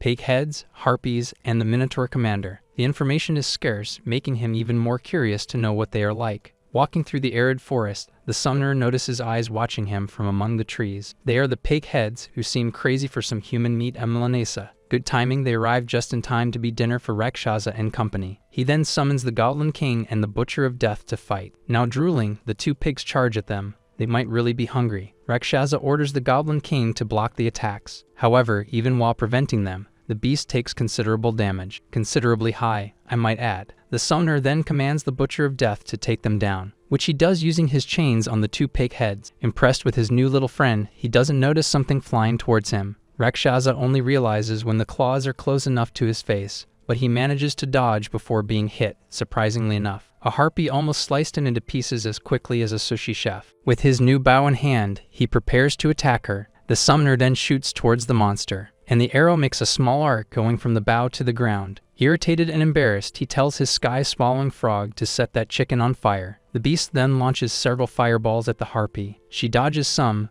but is soon hit by one, leaving someone quite happy indeed. An hour later, a poor harpy falls to the ground, almost like a roasted chicken. Her defense and that of the pig head are not very high, so it was quite easy to defeat them. Rakshasa then summons his latest acquisition. His new army of beasts is finally ready. 1 giant frog, 1 hairy goblin, 1 spider, 1 bald ogre, 3 pigs, and 3 parakeets. With his list complete, Rakshasa can now face the boss of the 4th layer. Suddenly, he hears screams for help in the distance, and sees a girl with a bunny tiara being chased by a guy with a club. A typical Looney Tunes chase is getting closer and closer to the summoner. With no time for this, he decides to just pretend he didn't see them and leave. However, the girl Yu Guangqiu too grabs one of his legs, pleading to be saved. Trying to get out of this situation, Rakshasa tells her to quickly return to the altar of the 4th layer. Then she starts saying that she did everything for him and can't be abandoned like this, leaving him very confused. This fake bunny must have sniffed some bad grass, it can only be. The pursuer, Baozhou de Longwang, concludes that Rakshasa is the mastermind behind all this, but this only leaves him even more lost. Who are these people, my god? Believing that he had abandoned the pink girl,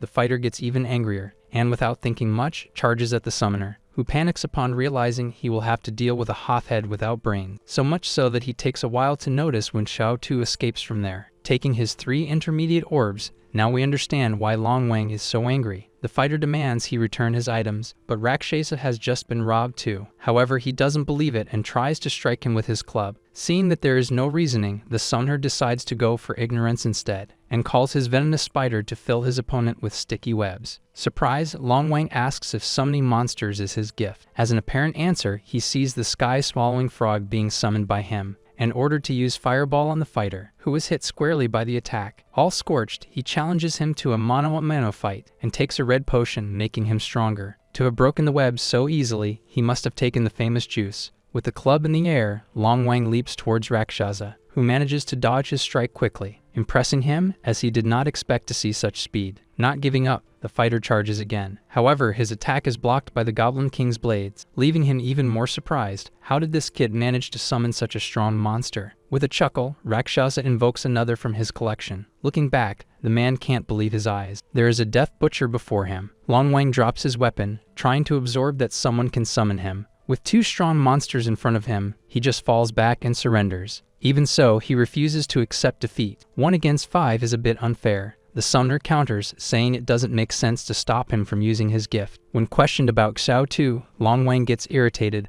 still thinking they are partners in crime. However, Rakshasa quickly responds that they are not accomplices, and shows the man that he was also robbed by her. Even I would be embarrassed by that blunder he made. Young ones, don't be like Long Wang. Think with your brain before using your muscles. After that blunder, he apologizes to the summoner, who was already without his monsters. Well, at least the brute knows when he's wrong and tries to make amends. Still embarrassed, the fighter extends his hand and asks to be friends. It's the first time Rakshasa meets someone so upbeat, but he actually enjoyed that. The summoner then accepts the handshake and his request for friendship. All settled, Long Wang says goodbye to go beat up some bosses out there with his friends. His way of handling everything is rough and simple. Rakshasa actually liked that about him too. Guided by the map, he quickens his pace to find the boss of the 4th layer, and it seems he is on the right path. Arriving at the arid stone forest, the summoner hears cries for help. From the voice, he recognizes it as Xiao Tu's. Jesus, why that crazy rabbit? The rogue is hiding behind a wall of ice trying to protect herself from the boss's attacks. The Minotaur commander seems very determined to break that icy wall. Another axe strike is delivered,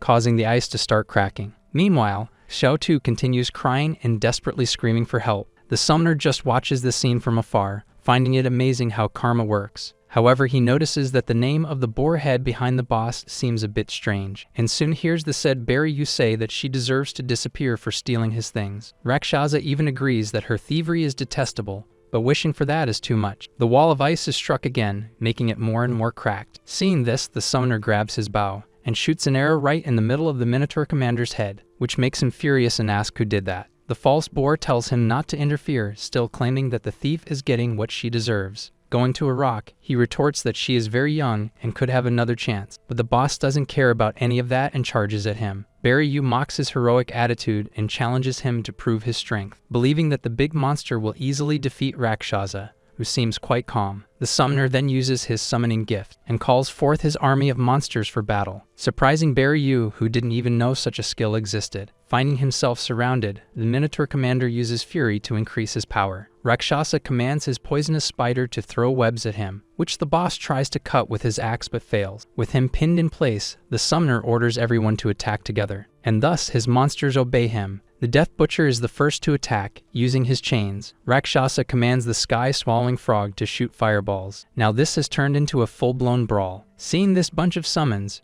Barry Yu starts to believe that this guy is invincible. Compared to him, his disguised gift is a pathetic joke. The false boar decides to leave, telling the scared girl that she was lucky this time. Still hidden behind the ice, Xiao Tu can only hear the sounds of the fight while sobbing. With one last attack, the boss's life is reduced to 0, marking the defeat of the Minotaur commander. The summoner sees the boss of the 4th layer disappearing after being defeated, and receives a message indicating his victory. Time to reap the rewards of the team. How nice it is to have strong monsters to carry him. However, he is interrupted by a shy Xiao Tu, who comes to apologize to him, and hands him some orbs as a form of thanks for saving her. When the water hits the backside, a person even changes their attitude. The girl then steps back while Rakshasa tells her to stop stealing now. With more orbs in his account, he decides to see the face of his new monster, and summons the Minotaur commander. Seeing the portal in front of him, he thinks it's best to activate the 5th layer before leaving. Going to the real world, someone is returning from the demon domain to a small room. It's Barry Yu, who arrives complaining about the summoner meddling where he shouldn't.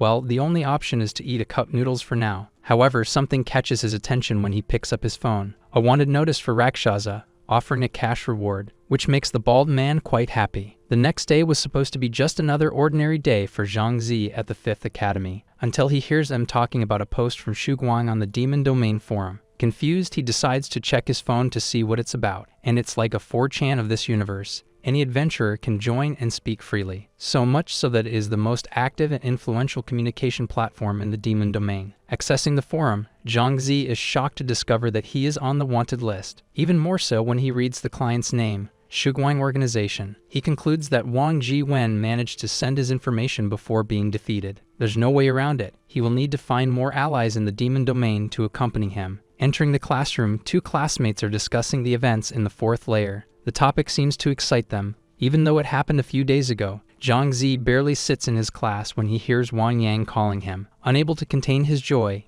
he starts chattering about his idol's feat in the death zone. However, it seems he is being summoned today, as someone calls for him again, shouting. Suddenly, the door is kicked open by a thug named Ayu, who doesn't stop yelling for Zhang Zi to show up. The other students are left confused. What does gang leader Ayu want with him? Seeing that he needs to intervene, the young man asks his friend to step aside. Approaching him, Ayu says he wants to replace him, according to the voices in his head, but he soon decides to charge at him with a chair he grabbed on the way after hearing his response. Zhang Zi manages to dodge the attack and lands a punch on the delinquent's face, sending him crashing into a wall. Some members of his gang rush to help Ayu, while Zhang Zi seems disappointed. Perhaps he expected more from a rank B. Outside the classroom, the students who witnessed the scene can only talk about it now. However, Zheng Hao seems more focused on measuring the strength of the punch thrown by Zhang Zi, which was weak until recently, but now he has become Thanos punching Captain Marvel, unwilling to accept having his place at Kingdom Martial Arts School taken from him. At night at home,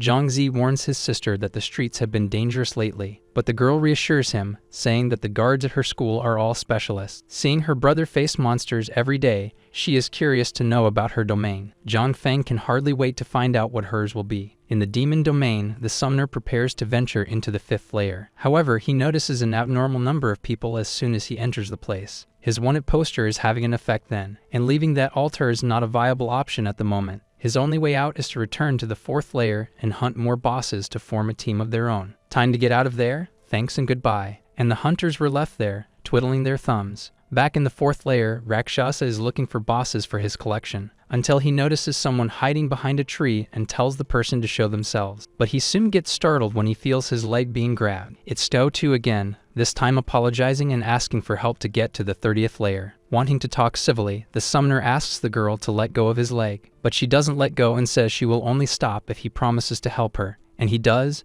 The whiny tick tactic works like a charm. Xiao offers him everything she has of value as a form of gratitude. However, Rakshasa declines the items and says he will only accompany her as far as he can. With that, they form a group. When asked, the girl explains that her domain is called prestidigitation. The summoner then has the idea to use this on the bosses, making her curious to test it. He also questions her reason for going to the 30th layer, and she says her father disappeared there, making him gulp. The chances of him being 6 feet under are extremely high. Sometime later, the two find the boss finishing off a group of adventurers, whose last member has just taken an axe blow. It seems their turn in line has come. Rakshasa then uses his summoning domain, calling forth his army of minions for battle. The plan is quite simple. While he distracts the boss, Xiao takes the opportunity to try to steal from him. Preparing his bow, the summoner orders his monsters to attack. All obey him, starting with the Butcher of Death. But it doesn't take long for everyone to start beating the creature. Tired of taking hits, Commander Minotaur goes into a fury and tries to charge at Rakshasa, who quickly summons his venomous spider to trap him with webs. With him pinned to the ground, it's time for Xiao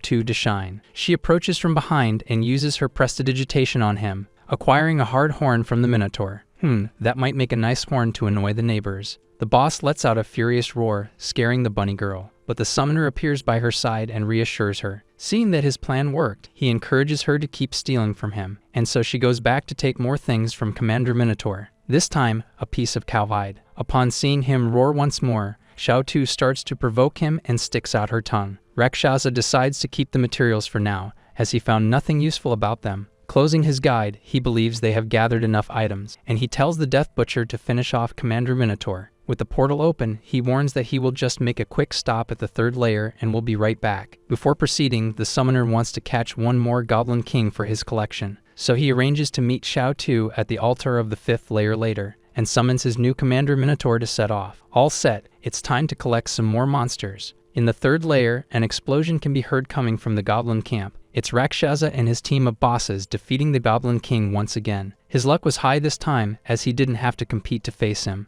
Now with his list complete, there's nothing to fear if ambushed by hunters. Well, time to move on. Arriving at the altar of the 5th layer, the summoner is already greeted by Xiao, who warns him to be careful, as there are many people behind him for the bounty. But Rakshasa reassures her. Suddenly, he is called by Yuing, who is accompanied by 4 other adventurers. One of them is Long Wang, who quickly recognizes the bunny girl by his side. When questioned about this, the summoner replies that she has changed and will not steal anymore. And Xiao extends some orbs to the fighter as a gesture of apology. In the end, Long Wang forgives her. Being a gentleman with women is sometimes difficult. The leader of the group, Ju Shen, greets Rakshasa and asks to be friends. However, he warns that it is not very safe as he is in the sights of bounty hunters, arousing the curiosity and greed of the group's healer, Jinkin Xiao Gongshu, who asks to be allowed to capture him so she can keep all the money. But she is interrupted by Long Wang. He just earned 1.5 million recently and already wants more. Hearing this, the summoner connects the dots. She is Shen Mengdi, a hunter from before. Zhu Shen asks for a bit of cooperation from Xiao Gongshu, who ends up agreeing. Long Wang starts chattering about Rakshasa's summoning gift, saying it works even with bosses, which impresses the group's mage, Yai Jikyu. When asked about his rank, the summoner simply replies that it is above S, leaving everyone shocked. Rank S adventurers are not common, let alone in SS. Even being praised, Rakshasa remains humble and says he is still just a novice. Now that everyone knows each other, they can add each other as friends at will, and so they do, looking almost like Facebook. Xiao Tu is amazed to hear all this. She never imagined she would have such luck. Remembering her promise, Rakshasa asks to include the girl in the group as well. For the fighter, there is no problem at all. But Xiao Gongshu did not like the idea and says that the group should charge a fee for the service since they are on the front lines. Zhu Shen offers to pay Xiao Tu's share, but the healer says it's free for him. Yuying explains to Rakshasa that, despite being expensive and sour, she is nice and very skilled. With the situation resolved, the leader calls them to face the Black Fin Warlock. From then on, teamwork will be essential for the summoner to advance, starting with the fishmen that appear behind the rocks in their path. Seeing them running towards the group, Zhu Shen puts his shield in front and uses defensive aura to boost his companion's defense. Rakshasa is impressed, not expecting that this was his gift. A surfer charges to attack them,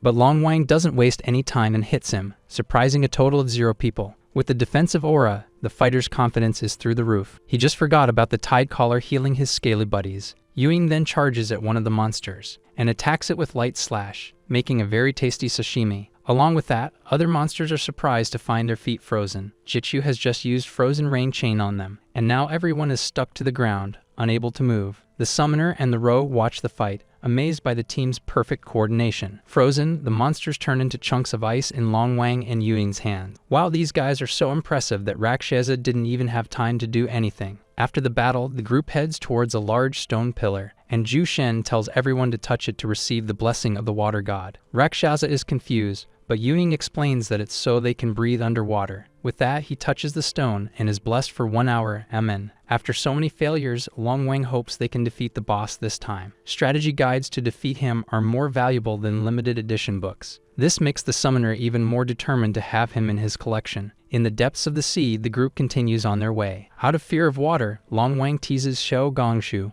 who only threatens not to heal him. Suddenly, the 7 adventurers bump into someone Zhu Shen quickly recognizes. Hai Liqui and his companions had to flee from the boss right after he reached the 3rd phase. Seeing that they will face him too, he wishes them good luck and heads towards the coast. The leader says that this gentleman is a rank S who has been trapped in this battle for almost a month. And Yuying explains that the fight against the Black Fin Warlock is divided into 3 phases. First, he sends hordes of minions to protect him before entering the fray. Then he attacks with Dark Charge, dealing significant damage to the target and even pushing them away. And finally, with less than half health, he uses Sacrificial Death to attack in an area. In other words, he is the typical boss from some Final Fantasy. Zhu Shen suggests that the group be divided into roles to face him this time. With the new strategy ready, they finally arrive at a ruined structure, from where they can see a black energy emanating from something in the center. It is the Black Fin Warlock preparing his magic. His first phase has just begun. Zhu Shen tells everyone to stay behind him and instructs Jikyu to control the horde of minions. Someone is going home with 5 sushi boats today, huh? With the start of the battle, the Black Fin Warlock summons his minions to protect him, and the group puts their strategy into action. Zhu Shen defends his companions with defensive aura. Jikyu controls the horde using Frozen Rain Chain. Yuying and Long Wang focus on dealing damage to the monsters,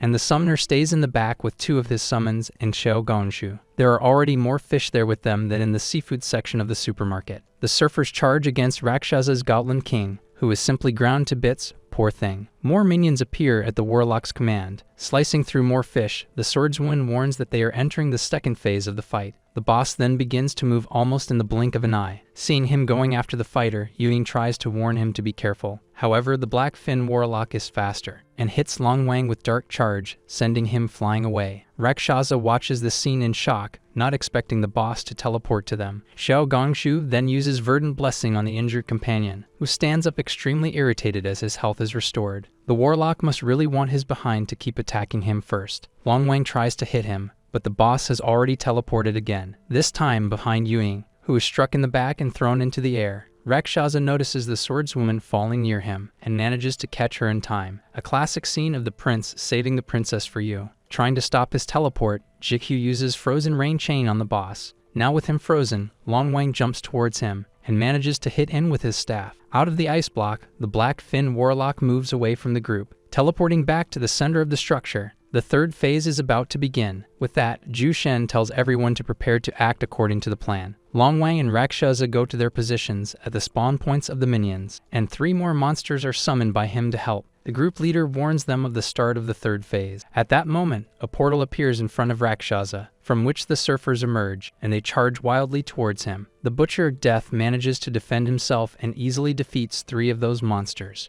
adding them to Rakshasa's collection, who doesn't waste time and summons them. Long Wang is amazed by that scene. Rank SS really are impressive. The distraction was so great that he almost got run over by surfers coming out of the portal. However, instead of attacking them, they head towards the Black Fin Warlock that grabs you by the head without mercy. He is preparing the sacrificial death. The boss uses the servants at his disposal to drain their life energy, and thus conjures sacrificial death. With that, the adventurers are struck and cursed. Reading the effect of the Curse of Death, the Summoner is astonished by how strong it is, but the plan must continue. There's no way they will let the Warlock use that again. Jikyu continues using Frozen Rain Chain on the remaining surfers, keeping them trapped so they cannot approach the boss. Meanwhile, Ewing grabs her rapier to finish them off quickly, turning them into ice cubes. Long Wang also attacks the servants, now out of patience. Rakshasa tries to think of how to end this battle before they start to drown. The Black Fin Warlock uses Sacrificial Death again, increasing the curse's effect. His magical attack is now 40% stronger. Everyone is healed by Xiao Gongshu's Verdant Blessing, but it's only enough for 1 out of 6 people. Anyone who has played support will understand this suffering. The fishmen continue advancing toward the group without stopping. After defeating another one, Ewing says they can't keep going like this.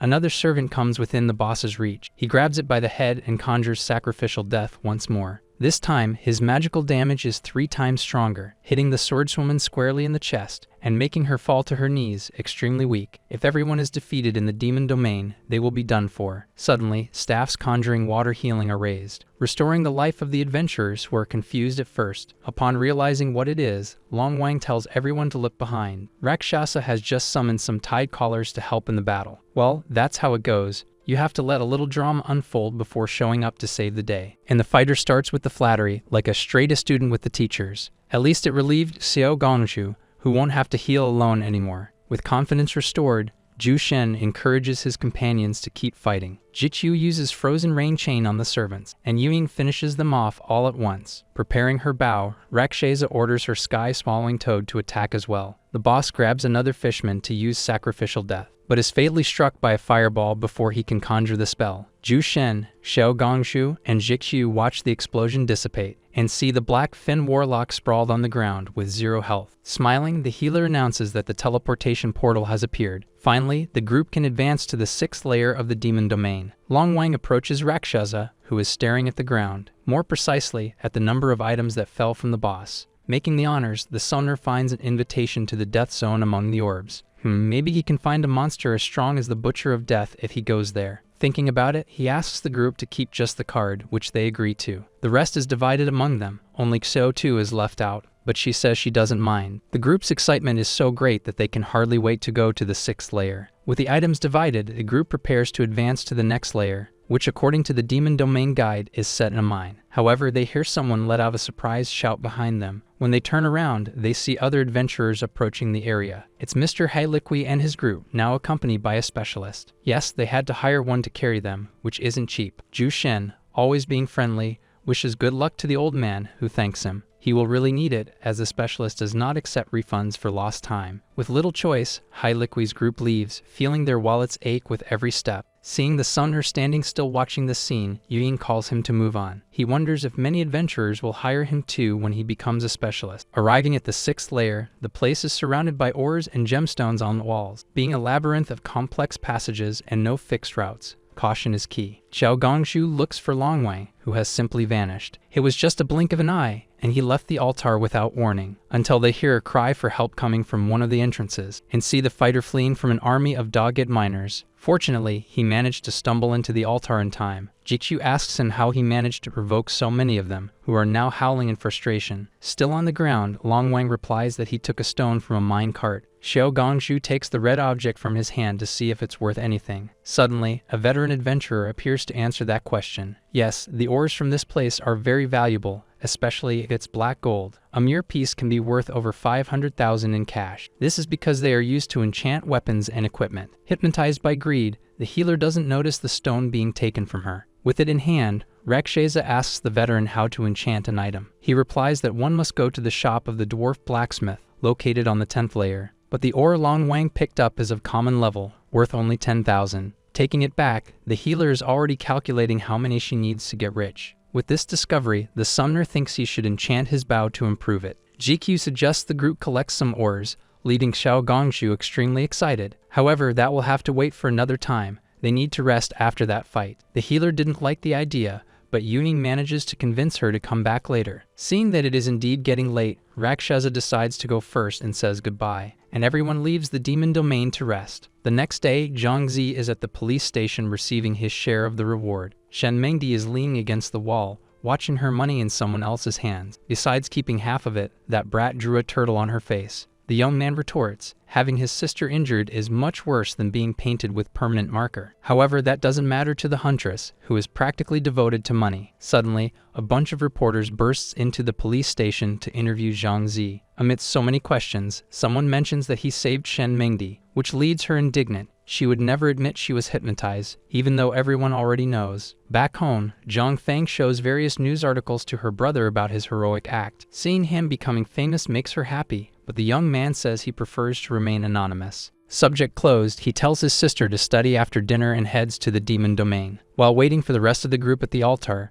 the summoner checks his summoning list. To his misfortune, Xiao Gongshu is the first to arrive. She still doesn't suspect it's Zhang Zi. Yuing appears shortly after, saying that his head is now worth 5 million. Look at that. In his defense, Rakshasa was just protecting himself from a second stab in the gut. Seeing him turn into pate at any moment, she offers to accompany him in the demon domain, and gives him her personal number. Even with Yuing saying she trusts him, the summoner prefers not to save her contact, which doesn't seem to please the swordswoman much. At this point in the story, we already understand that she wants to give him some affectionate gestures. Zhu Shen and the rest of the group arrive shortly after, ready to enter the mines. Longwang is eager to explore the place and defeat those pickaxe dogs. As the great Sherlock he is, Rakshasa notices that the fights are getting increasingly difficult. While walking through a mine, the adventurers hear sounds of pickaxes, coming face to face with 2 dog-headed miners mining stones in a cave. The group then prepares for combat, following their usual strategy. However, even with his mega shield, Zhu Shen feels the damage from one of their attacks. This is the power of the exploited CLT worker. Using defensive aura, the group leader tells everyone to be careful. Chichu then conjures freezing rain chain, so that Longwang and Yuning can defeat them more easily. Rakshasa limits himself to summoning the Butcher of Death and 2 surfers for now. However, they didn't expect the ice to break ahead of time, causing one of them to break free. The dog-headed miner charges towards the fighter, and hits him with his pickaxe, dealing quite a considerable damage. Seeing this happen, the mage can only find one explanation. He is resistant to ice. This shocks the summoner. An A-rank spell like that did almost nothing to these monsters.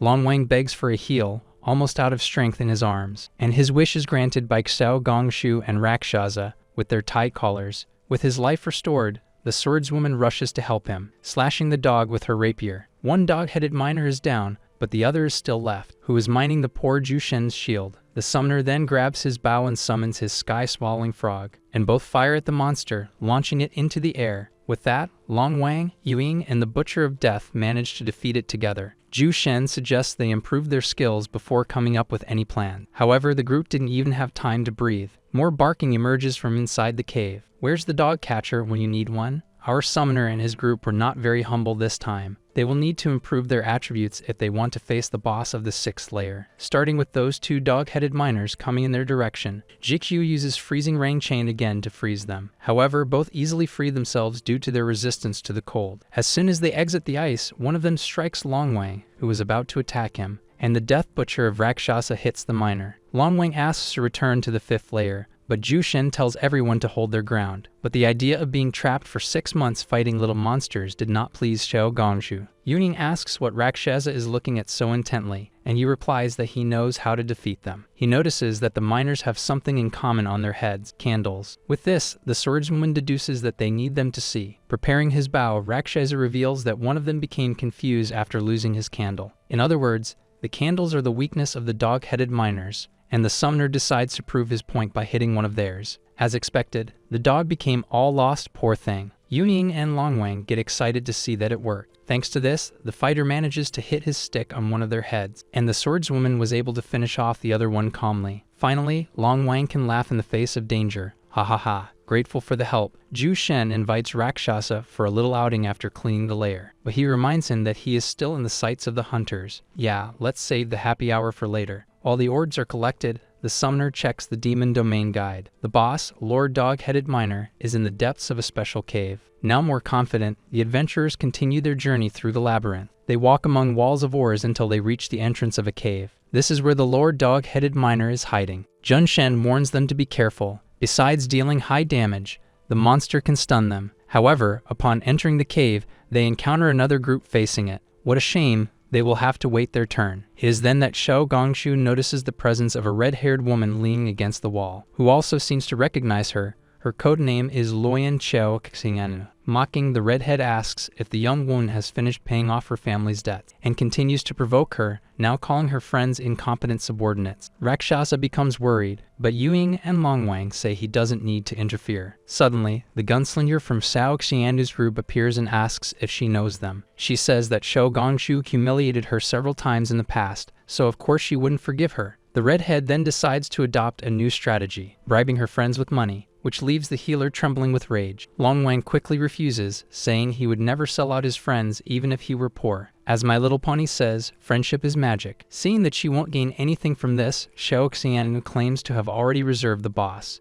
and challenges them to try to take it from her while her subordinate aims the gun at them. However, upon seeing their S-rank equipment, Rakshasa stops Longwang and retreats. With that, Xiao Xianu and her gunslinger send the group packing. The truth is that the summoner has a trick up his sleeve. The other group is still very busy facing the Lord Dog-Headed Miner. It would be a shame if a barrel full of dynamite exploded behind them. The explosion startles Xiao Xianu, who is left confused about how it happened so suddenly. The summoner continues shooting arrows at the barrels of dynamite, causing large explosions on the battlefield. Injured, the redhead's subordinates begin to flee, ignoring her orders. It seems the tables have turned, doesn't it? Seeing who caused this chaos, she points her finger at the adventurers, ready to curse them. But that will have to wait. The ground is giving way. Seeing the cave start to collapse, Ju Shen asks them not to panic. Meanwhile, Xiao Xianu and her group fall into the hole that formed there along with the boss. Calling for help, she hardly knows what awaits them. If you thought of several dog-headed miners, congratulations. You hit the nail on the head. Surrounded, the redhead orders the gunslinger to protect her. The thing is, there are too many monsters to face. Not wanting to die either, he simply grabs a teleportation scroll and bails out.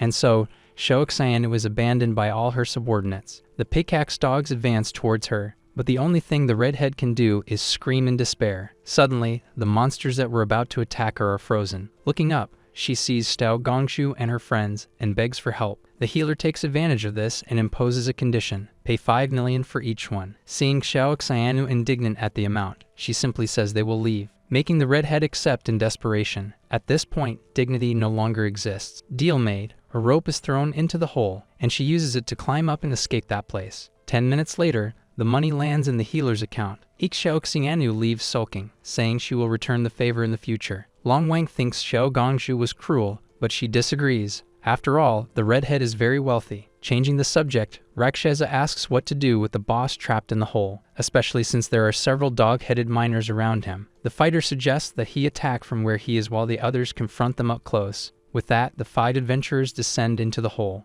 Using defensive aura, Ju Shen reviews the usual strategy before the fight begins. Long Wang notices that the dog-headed minor lord has many candles on his head. More precisely, 10, resembling a chandelier or even a birthday cake. Rakshasa then says he will take care of them and shoots 2 arrows in their direction. The first hits one of the candles perfectly. However, the second is broken in half before it could hit another. In other words, this big dog knows how to defend itself very well. Due to the many monsters, Jikyu freezes a few first to reduce the pressure of the fight. Meanwhile, Ewing attacks the boss with her rapier, but she realizes that her damage is very low. Suddenly, a stick of dynamite is thrown in her direction by the boss. Seeing this, Long Wang warns the swordswoman not to get hit, or she will take a lot of damage. However, an arrow from Rakshasa pierces the explosive, causing it to explode before it got close to her. Yes, authors of the Manhua, we already understand that Ewing is the Princess Peach of this universe. The summoner calls his sky-swallowing frog to help, and both start attacking him with arrows and fireballs. The summoner and his sky-swallowing frog fire at the boss, who is hit by both attacks squarely. Long Wang quickly gets excited. If they keep this up, they will win the fight in no time. However, the big dog still has tricks up his sleeve, or rather in his pants, and he starts throwing sticks of dynamite into the air. Seeing this, Rakshasa shouts for everyone to seek cover, but the group is hit by the explosions. The big dog had barely finished using them and can already use them again. What a trick. And it seems he still has many more to spend. Before he could explode everything, an arrow extinguishes another candle from his head. Rakshasa tells them to take advantage of the distraction to attack him. With the group healed by Xiao Gongshu, Yuning wastes no time and returns to combat. Using Light Slash, she delivers several attacks on the boss, just like Long Wang, who strikes him with his staff. Ju Shen protects everyone with his shield, encouraging them to attack together. Then Rakshasa and his sky-swallowing frog fire at the same time, hitting the dog-headed minor lord squarely. Seeing him with 0 health, the fighter starts to celebrate prematurely. However, the leader realizes that something is wrong. The big dog is going to self-destruct, leaving all the adventurers in distress. Ju Shen then advances with his big shield to protect his companions, who plead with him not to do it. But it's too late. The dog-headed minor lord explodes himself. Seeing such a desperate scene, the summoner descends into the hole using the rope. The rest of the group calls for Ju Shen amidst the smoke. They find the pieces of his shield scattered and begin to prepare for the funeral, until they hear a voice coming from some rubble in a corner. Surprise, the little boss is fine and healthy as much as possible. The adventurers run to him to help. Unfortunately, his heroic act came at a cost. All his equipment is broken, but the boss might have something useful for them. In the midst of the orbs, Xiao Gongshu finds the black gold ore. She and Jikyu suggest that the item be given to Ju Shen, who tries to refuse the offer. However, Rakshasa convinces him to accept, as he needs new equipment. With the ore in hand, the leader says they will head to the 7th layer as soon as he is equipped, and everyone agrees. Today was indeed an explosive day. The group then accompanies Ju Shen back to the altar. On the way, Xiao Gongshu asks the summoner if he will do anything later, and invites him to earn some extra cash with her and Long Wang in half an hour. Rakshasa agrees and says goodbye to the group, leaving the demon domain. Back home, he uses this break to access the trading platform on his phone. While looking for items to buy, he notices how expensive the Great S equipment is. Zhangzi thinks of Xiao Tu when he sees a pair of agility boots. They are perfect for her. But something catches his attention, a silver necklace that improves his dom by 10%. It seems very little, but it's great for him, as it means he can summon one more monster. Determined, the young man buys both pieces of equipment. Now he just needs the credit card to accept it. Shopping done, it's time to find a crew for a trip to the mines. And so he returns to the 6th layer. At the altar of the 6th layer, the summoner meets with Xiao Tu, Xiao Gongshu, and Long Wang. And the healer's idea is to gather ores to sell. Wow, not predictable at all. Well, at least they now know how to deal with the dog-eared miners. On the way, he hints to Xiao Tu by saying that the items will only go to those who help. The 4 then hear a small stone falling, and suddenly, 2 pickaxe dogs appear. Quickly, Rakshasa hits one of them with an arrow, and Long Wang charges at the other while Xiao Gongshu heals them from a distance. However, the fighter gets annoyed with the bunny girl when he sees her going behind the monster. Even so, she takes advantage of his disorientation to use prestidigitation. Xiao Tu comments that she only managed to steal a bunch of trinkets from him. With the fight over, Long Wang states that they are close to where he gathered ores last time. Hearing this, the healer rushes ahead and urges the others to hurry. Upon arriving, the group encounters a huge hole filled with scattered ores. This is a true gold mine. However, Long Wang points out a major problem: the weight of a measly piece of ore. The summoner then tells everyone to check their inventory and strength attribute. While he is the one who can carry the most stones, the healer is the one who can carry the least. With that, Rakshasa suggests defeating one monster at a time to avoid unnecessary risks. Preparing to lure them, he asks Xiao to find a place to take cover.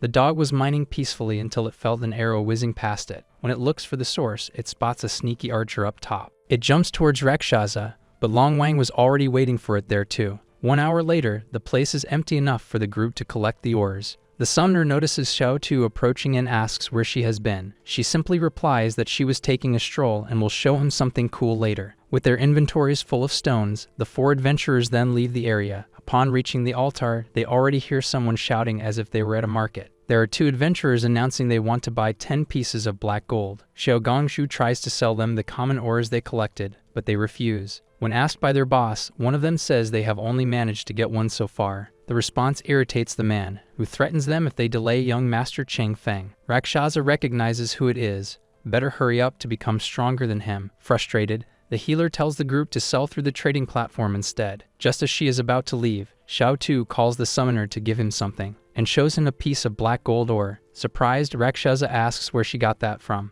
Well, it was from that pile of trinkets she picked up. That was actually the ore. The summoner accepts the gift after she insists a lot, and they say their goodbyes. With this ore, he will be able to make his bow more efficient for the upcoming layers. The next day, Zhangzi talks to Dr. Yang about his sister's 2 artificial kidneys. The doctor states that it costs 10 million to acquire the right for permanent use of them. However, he says he borrowed a bit and asks if he can at least buy one. Then he is proposed to wait for the arrival of the new artificial kidneys at the hospital, and he agrees. The conversation is interrupted by the sound of the door opening. A bald man enters the office demanding to speak privately with Dr. Yang, who asks the young man to go ahead and says he will notify him when he has news. With little choice, Zhangzi simply leaves the place. Now alone, the bald man tells the doctor that they need to go to the demon domain tonight. And what important task do these 2 need to do, you ask? I have no idea, as the scene cuts to the protagonist thinking about how to make money. Going to the 7th layer of the demon domain, it seems things are a bit tense around there. Upon arriving at the altar, Rakshasa sees Zhu Feng asking everyone to calm down, and approaches to ask what is happening. A group of crazies is attacking other adventurers all over the demon domain. Worried, Long Wang agrees with the suggestion to stay away for a while. Suddenly, a scream catches everyone's attention. An adventurer is being taken hostage outside the altar by a madman. Seeing the administration of the place there, the so-called Mogi from Wixao delivers his message to Zhu Feng, which is to give a lick to the neck of the poor random guy with a dagger. Crime committed. The guy leaves right after. Zhu Feng notices that it is someone from the Shuguang organization and is outraged by the audacity. He then goes in search of the criminal,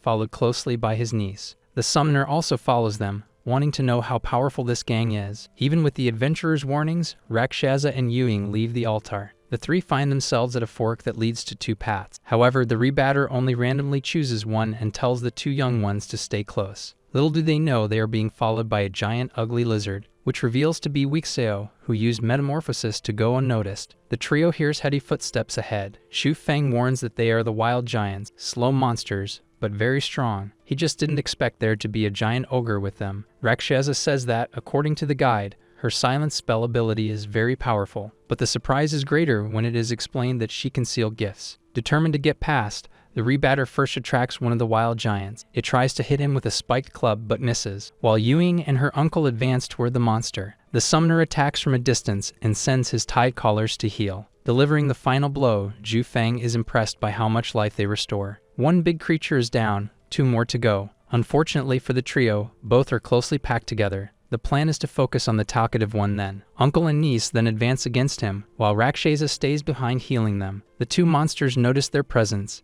and the giant ogre prepares his silent spell. His first target is Yuing, who will not be able to use Light Slash for the next 180 seconds. Seeing her unprotected, Zhu Feng rushes to protect her. The silly giant raises his spiked club to attack, but is blocked by the rebatter's sword. Hang in there, just 40 more seconds. Suddenly, Yuing shouts for her uncle to be careful. He is about to be hit by the giant ogre, but is unable to dodge now. However, the summoner jumps in front and takes the silent spell in his place. Zhu Feng is the one with the most damage there, so leaving him without his gift is not an option. Rakshasa tells him to attack the talkative one before he uses his ability again. Therefore, the 3 adventurers finish him off together, and the giant ogre falls hard to the ground. Only the last wild giant remains now, but the summoner feels that something is wrong. Think with me, there are monsters blocking the way, so the runaway must not have gone that way. Before they could think too much, Zhu Feng is alerted to something behind him that moves quickly to the other side, leaving him confused. As he turns around, he comes face to face with a giant lizard about to attack him. However, he soon realizes it is transformed Wixio. The rebatter is then struck by the creature, feeling a strong claw scratch. Seeing him call the other two, the criminal mocks their slowness in noticing him,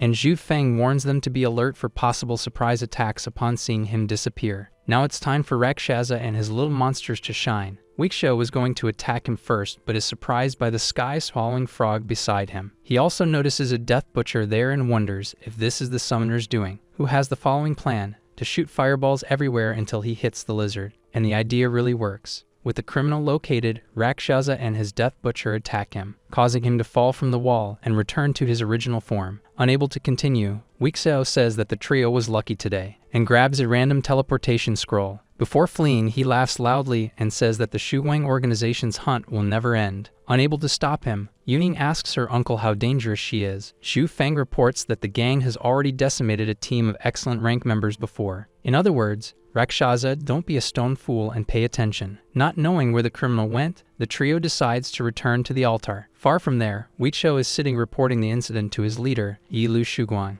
The gang's plan remains the same: cooperate with the headquarters and gather information in Tianfeng. Speaking of Tianfeng, the city walls are being destroyed at this very moment. Back home, Zhangzi tells his sister to change while he takes a look outside. However, a monster from the demonic den crashes through the living room window. The young man tries to calm little Feng, who is very scared by all of this, and tells her to go to the shelter, where it is safer. With that, they both run out of the house, encountering streets infested with monsters and people screaming for help. On the way, Zhangzi sees a child about to be attacked, and manages to save her just in time while telling his sister to get out of there quickly. Surrounded by monsters, the young man prepares to protect her and the child. Suddenly, one of them is hit by a spear as someone calls its attention. Zhangzi recognizes that voice. It is the woman who helped him and Lu Kai in the enemy occupation zone. And there she is, all pompous on top of a building. At least until a monster jumps in her direction. Seeing her about to be attacked, the protagonist warns the masked woman of the danger, but she quickly dodges with a leap and throws her spear towards the monster's mouth, defeating it. Truly a strong, independent, and self-assured woman. Suddenly, some uniformed men appear running towards her, who simply orders them to deliver the monster to a certain Professor Ouyang. The woman recognizes the young man and tells him and his sister to go to the shelter. Seeing her jumping around, Zhang Feng asks if his brother knows her, which he confirms. He watches her leave, swearing that he will become stronger than her one day. After the chaos, the city's screens report on the invasion that occurred the night before. Lying in bed, the young man wonders if the Shuguang organization is involved in this. Meanwhile, his classmates keep talking in the group chat. Zhangzi decides to go to the demon domain earlier to find out what happened. Arriving at the 7th layer, he finds Yuing,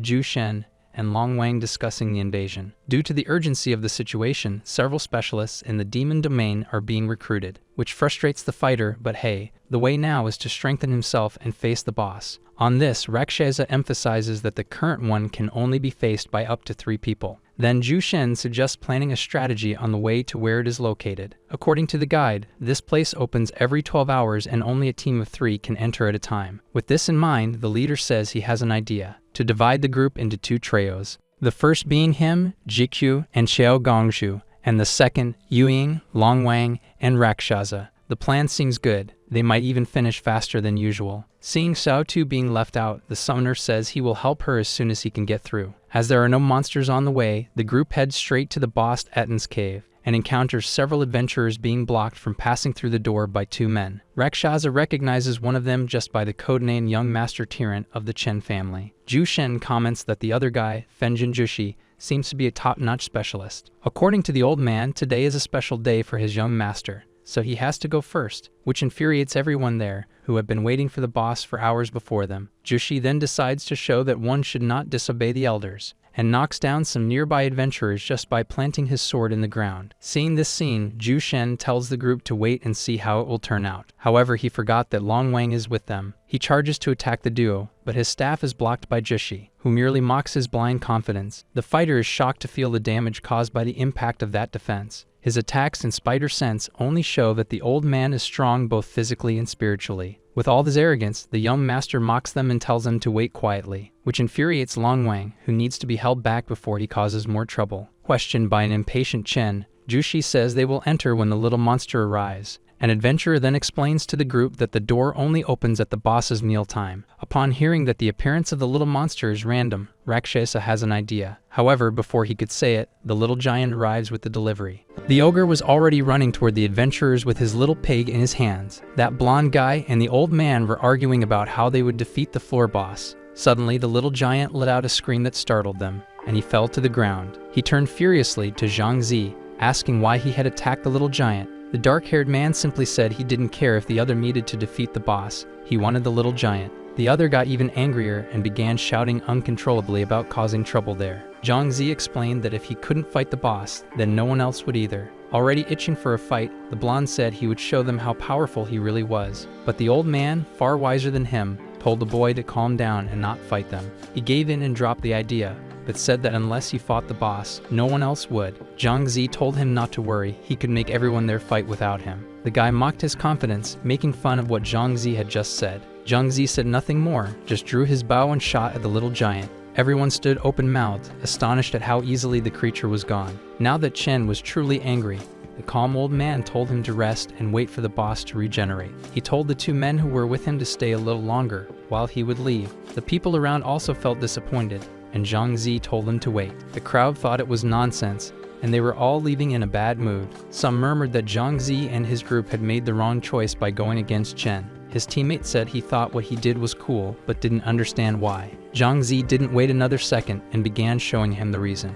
A summoning of the little giant appeared there, and now everyone understood Zhang Zi. Zhang Zi ordered his new pet to go open the cave doors. The little giant went and used all his strength, making people turn in fright to watch. Now the group was dividing into trios to go one at a time to defeat the boss. You could hear some people murmuring about what had happened as they went inside. Relentless, huge, pot-bellied, definitely hideous. Many words described the boss. The room he was in was large, which was good since it gave them more space to run from that thing. The giant barely caught sight of the three when Dragon King already charged forward to attack. Meanwhile, the two heads argued about striking them, giving Dragon King time. The blow caught them by surprise on the face, and now they decided to get up to avoid another hit. Dragon King took really heavy damage, and the adventurers saw they needed to be careful. Zhang Zi summoned several of his clones. Liu Yuning struck the two-headed monster several times with her sword, but they were weak. In the middle of her jump, one of its hands grabs her leg in midair, and the creature shakes her side to side like a rattle, and then throws her to the ground. Her teammate runs to help her, but he is hit by the monster as well. The two are thrown far away,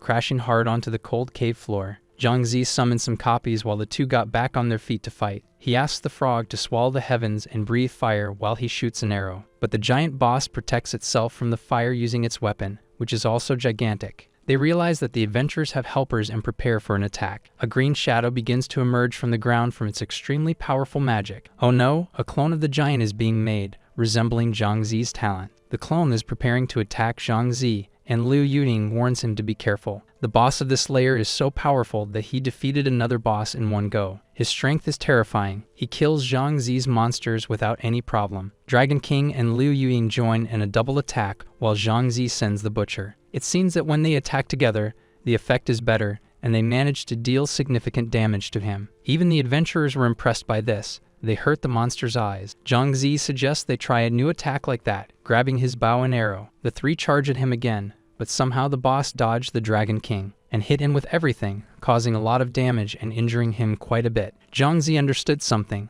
He tells them to repeat the attack just one more time. Trusting his partner, the other two rush again at the giant to strike him. As expected, if they attack together in that way, the damage has more impact. This infuriated the boss of the 7th layer, making him scream and attack them quickly. They barely escaped from that enormous weapon that struck the ground, shaking everything. He has a health bar on each head. They must defeat the strongest one first. Sky-swallowing frog launches another huge fire blast. The giant even looked confused seeing them attacking again from all sides. More sounds of swords and strikes cut through the air, and one of the heads was defeated. Zhang Zi grabs his powerful bow, preparing to finish off the monster to obtain a copy of it. The arrow shoots out like a red lightning bolt on fire and hits the giant right in the chest. Finally, the body fell to the ground lifeless, and the trio achieved this hard-earned victory. The portal to the next layer had already formed behind the boss. Everyone was happy to have defeated another super powerful boss from the layers. The reward waiting for them is completely surreal, thousands of orb coins and valuable items. Zhang Zi approaches, taking a powerful rank A sword and handing it to Liu Yuying. She accepts the sword, which is decorated with a beautiful rose and golden details along the hilt. Grateful for the equipment, the Dragon King and Liu Yuying leave everything else for Zhang Zi. The group decides to organize their things and head to the 8th layer of the demon domain. This layer is like a fairy tale. Everything is so beautiful that it seems enchanted. The Dragon King comments that his old city used to have a meadow before it was invaded. A noise of excitement catches their attention. Numerous bodies are running. There is practically an army of centaurs chasing other adventurers. There's an old man telling them to form a team and defeat the centaurs together. The guy has too many requirements to join his team and even asks for a fee. The trio notices the scam from afar and politely declines the offer to return to the 7th layer. They quickly teleport away. The old man even tries to negotiate, but it's too late. They vanished. They were somewhat indignant about how much the old man must deceive the innocent in that way. Soon they approached the people looking for the rest of the team.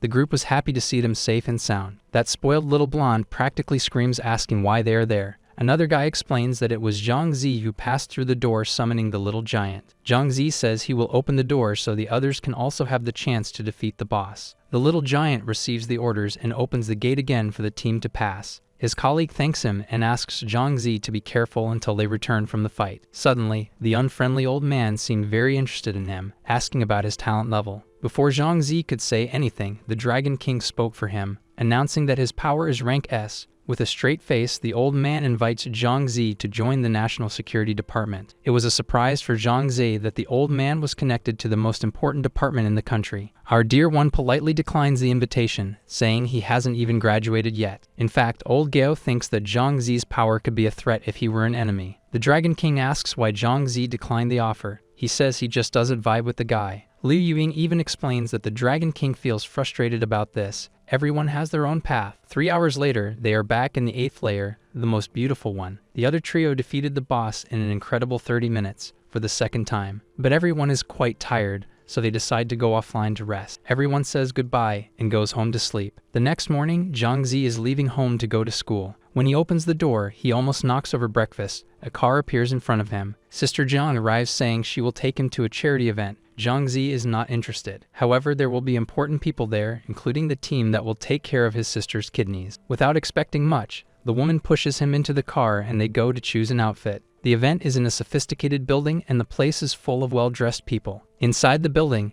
everything is beautiful and elegant, and the guests are wearing formal attire. Zhang Zi was thrown into a suit. He looked charming, just needed to comb his hair. They grab a drink and Jiang says she will take care of some things with important people. Zhang Zi continued walking on the decorated carpets when someone called out to him. He recognized the chubby Wang Yang and further back, the blonde Chen Feng. He was sipping wine with a bored expression when he recognized someone. He goes to talk to Liu Yuying, who was wearing a beautiful silk dress. She tries to change the subject. He approaches, touching her face and making a comment. The girl is irritated and slaps his hand. He annoyingly insists on making contact with her. Now that he mentioned the engagement, she pretends not to understand and leaves. But the guy is so annoying that he held her back, telling her not to go yet. She was already irritated by the attention they were receiving when another voice called for her. Zhang Zi is approaching and greeting his colleague. Liu Yuying calmed down immediately. She doesn't know that Zhang Zi is Rashkasa. Zhang Zi calls her, telling her to come talk to a friend of his, and she starts to walk over. Before they can distance themselves,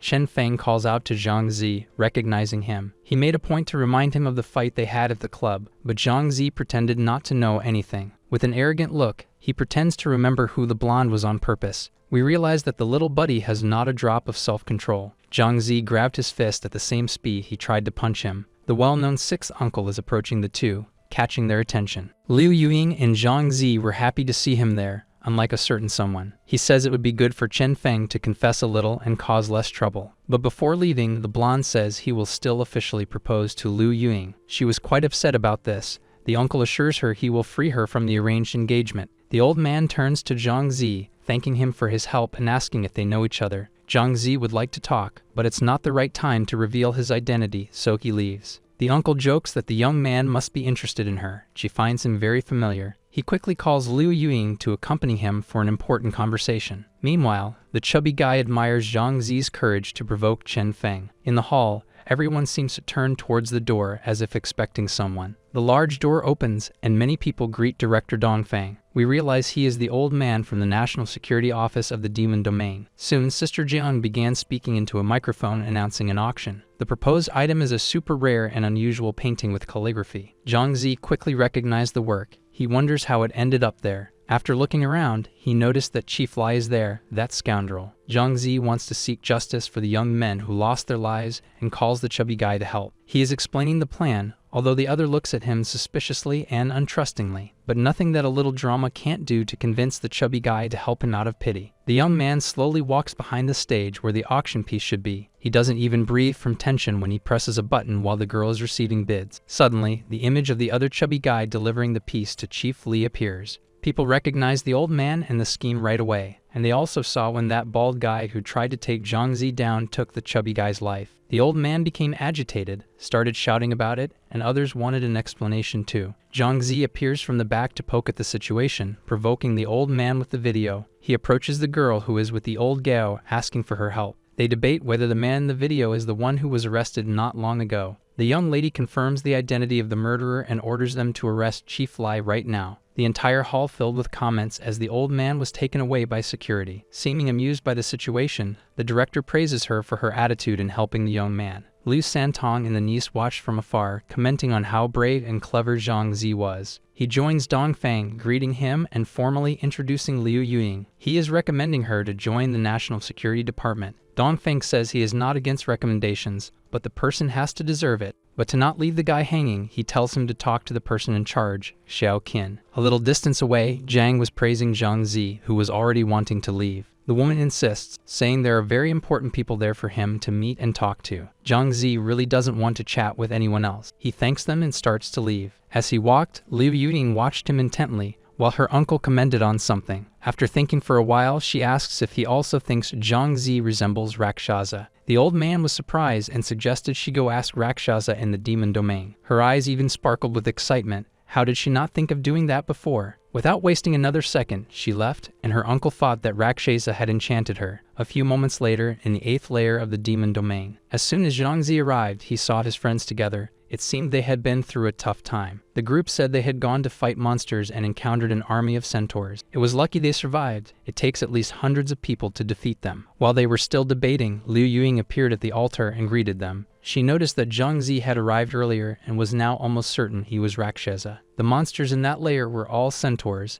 and the group was discussing them. We have archers, knight warriors, and then the big centaur chief, all terrifying. As soon as they leave, they agreed to be careful since they will soon encounter centaurs. Indeed, it didn't take long. Zhu Shen soon shouted to warn the others about the centaurs. He also told Zhang Zi not to waste all his summoning chiefs at once. Zhang Zi shot the first arrow from a distance, hitting the centaur squarely in the rear. At the same moment, it turned around furious, heading towards them to attack. Zhu Shen used his shield to defend against a strong blow, while Liu Yuying and the Dragon King charged in. The Dragon King got closer, and they began to fight while the centaur focused on him. The rest managed to launch attacks from a distance, hitting other parts of the monster. Liu Yuying made the final moves, striking several times with her sword. Thus, they defeated that centaur, which dropped a weapon and some soul orbs. Zhang Zi summoned several of his beasts to help make it easier and faster. With no time to rest, the group got back into position, and more centaurs attacked. The Dragon King and Liu Yuying worked together,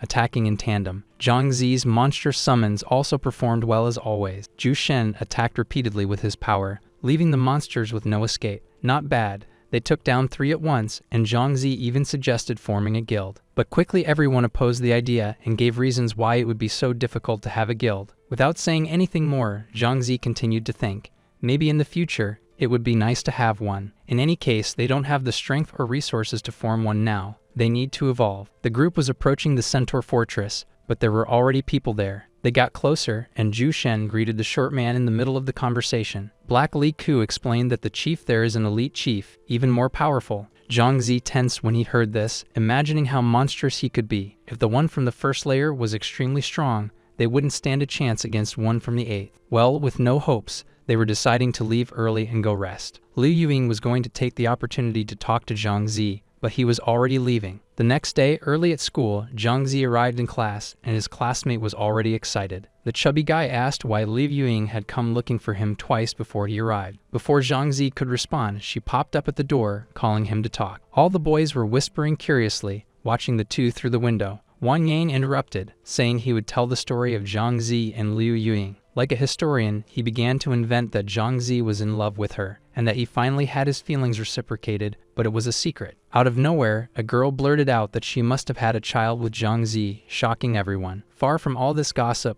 Liu Yuying was thanking Zhang Zi with a notebook of fights. He said he couldn't accept it, but she insisted since she knew he wanted to go to martial arts academy. Zhang Zi felt a bit uncomfortable, thinking she might have discovered his identity. In the evening, Zhang Zi got home and ran into Shang having coffee. The woman teased him. She came for a home visit as his sister's teacher. Xiao Feng offers him some fruits that the teacher brought for them to eat. Shang comments that he knows about the overdue rent and the value of his sister's kidneys. Zhang Zi says he can take good care of them, and she asks him what his future plans are. She gives him a number and says he can call her if he needs to, and to think about his sister as well. Zhang Zi thinks she wants to recruit him for the National Security Department. The woman must have been keeping an eye on him for some time. He thinks about what happened, and he informs Xiao Feng that he will enter the domain earlier. She says she would like to go there one day. Once again, we are faced with the green and blooming fields of the 8th layer. Zhu Shen and Dragon King talk to Zhang Zi as soon as he appears. They comment that they hope the elite chief has already been defeated.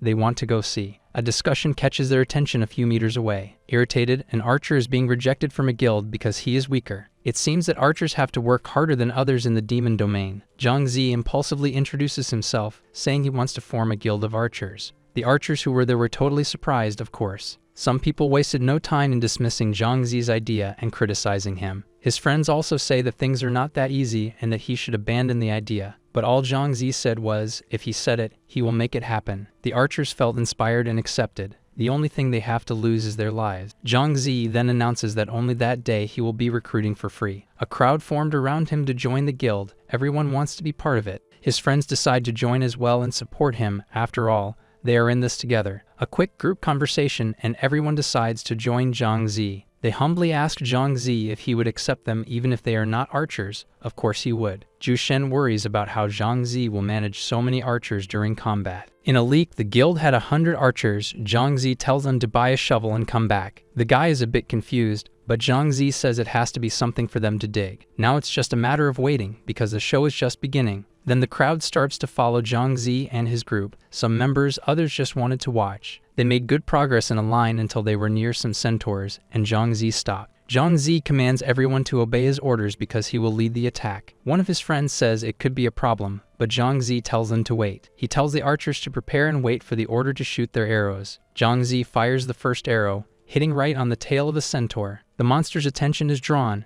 and with a command from Zhang Zi, all the archers shoot. His colleagues were impressed by how much damage was dealt. It seems everyone discovered the true strength of an archer fighting in a group. Zhang Zi comments that there are still many monsters for them to defeat. Some guys who were not archers were scared by the impact of the move. Zhang Zi tells the archers to shoot again, and a sea of arrows flies once more, taking down 3 more centaurs that were attacking. This technique of Zhang Zi is good. Dragon King asked how Zhang Zi thought of this, and he says it was a technique used by a state long ago. Curiously, Dragon King had never heard of it because it is a story from another world. After defeating a few more monsters, they are in front of the chief's fortress. The archers are excited and eager to know how they will manage to defeat him. Zhang Zi explains the plan. They will dig a hole and trap the centaurs. Then the crowd of archers begins to dig a huge hole tirelessly. Zhang Zi says he will attract the centaurs himself. His friends tease that it is very dangerous. Even so, he wants to do it. Zhang Zi has good skills and still has an item, a potion that boosts his speed, making him fast as lightning.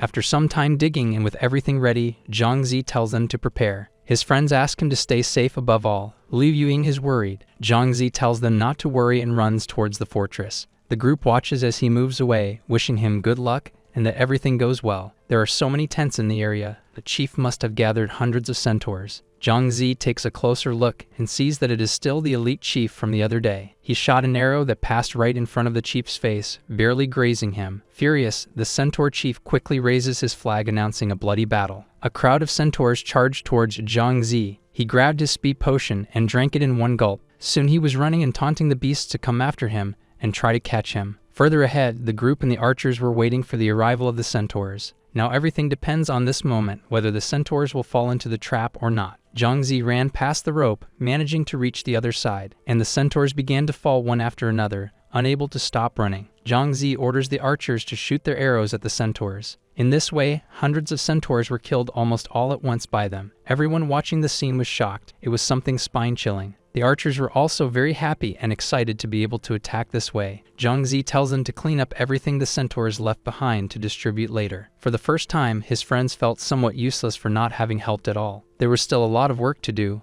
That was just the first wave of centaurs. There were 2 more to come. Zhang Zi assigns his companions to clean the field while he goes to attract more monsters. Moments later, the second wave of centaurs is coming, running after him. These are even faster and stronger than the ones they faced before. Zhu Shen is quite anxious and worried that Zhang Zi may not be quick enough. Zhang Zi jumps through the hole just in time. Once again, he tells the archers to release their arrows against the centaurs, focusing on their armor. Everyone must use their skills and give their best. They cannot fail now. The sound of the metal tips of the arrows hitting their armor can be heard. The damage dealt was very little. These centaurs have even greater resistance. Even though it is dangerous, they cannot stop now, or all their effort will be lost. This would shake the confidence of the others and could even make some leave the guild. Zhang Zi then tells them to cease fire and stop shooting. They will not take down that cavalry now. They will do it later. Zhu Shen was confused. Once again, Zhang Zi came up with a crazy and elaborate plan. They will trap the centaurs there and defeat the chief, going over them. When Zhang Zi said he would attract the chief now, his friends had a small outburst. It is absurdly dangerous,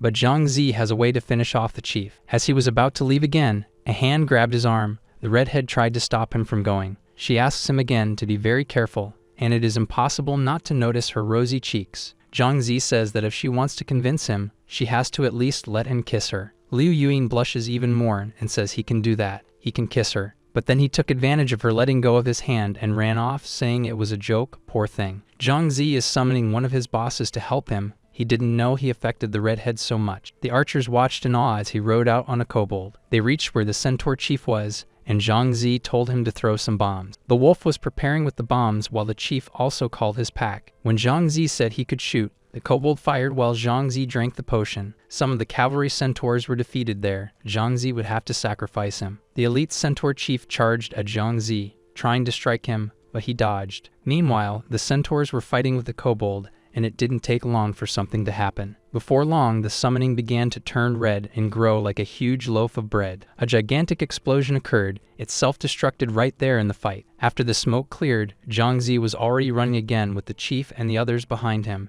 Everyone prepared at the same time, anxiously waiting for the final moment. Zhang Zi arrived and jumped as fast as he could, telling the others to shoot. The archers stood firm, making a vow as the centaurs approached. Then the arrows flew rapidly and powerfully against the centaurs and the chief. The elite chief was throwing his spear towards the archers. He blocked many arrows, and his damage was absurdly high, almost lethal. Zhang Zi told everyone to be careful and do everything they could to avoid being hit by the spear. As expected from an elite chief, Zhang Zi decided to summon another boss for help, the Black Fin Mage. Many men were left in disbelief at what they were seeing. Zhang Zi truly was impressive. It was time for his precious to use his dark magistrate power. It was monstrous to see the Black Fin Mage preparing to use his power. It seems he is siphoning the centaur's energy as if draining their lives, including that of the elite boss. His friends find it incredible. The more health one has, the more life is taken. The boss, who is not as foolish as he seems, finally realizes the curse and attacks. Zhu Shen is faster and blocks the attack with his shield, shouting for help. Dragon King and Liu Yuing decide to attack the boss at close range with some strikes. Zhang Zi also summoned the sky-swallowing frog to unleash fire. Everyone was helping while he took damage from the Black Fin Mage. The boss gets angry and rises like a horse, shouting, and when he falls to the ground again, his strength causes destruction, a loud noise echoes, and the ground cracks into pieces. Zhu Shen and Zhang Zi run over,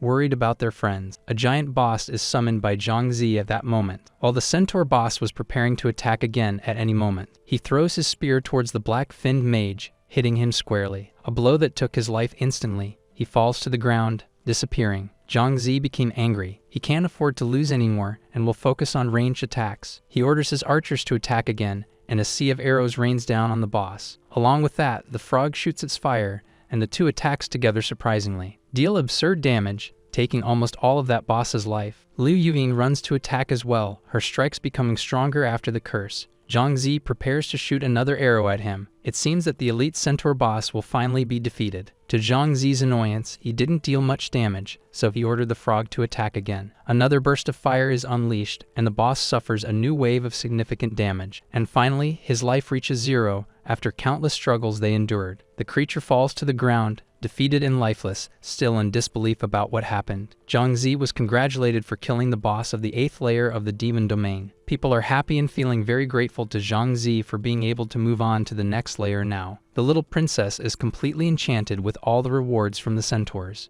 Zhang Zi asks everyone to clear the battlefield. He starts to see what cool things the elite boss left behind and finds an S-rank weapon. Zhang Zi announces that he will distribute the items according to need, but the guys refuse. Everyone there feels heartfelt gratitude for being in the guild and for having defeated the boss. Zhu Shen also comments that Zhang Zi did so much. It's fair that he deals with all the loot, but Zhang Zi has a huge heart and still wants to share with others. Even though they wanted him to keep everything, no one complained when he insisted on sharing. Zhang Zi says that now they should enter the teleportation portal to the next layer. Up on the mountain, a group of men is watching the disbelieving guild. The men do not want to admit to themselves that the knights managed to defeat the boss. And now Zhang Zi and the others are passing through the portal to the next layer. Everyone is very excited to see what the 9th layer of the demon domain will be like. They arrived, and the atmosphere there is more macabre than expected. The place looks like an underworld, dark and frightening. The poor little princess asks if they can skip this layer. It's so bad it smells like blood. Zhu Shen suggests that everyone rest to explore the layer the next day. The group begins to say their goodbyes. Everyone is exhausted and hungry, wanting a bed. Liu Yuying is the last to speak with Zhang Zi. She tells him he should rest too,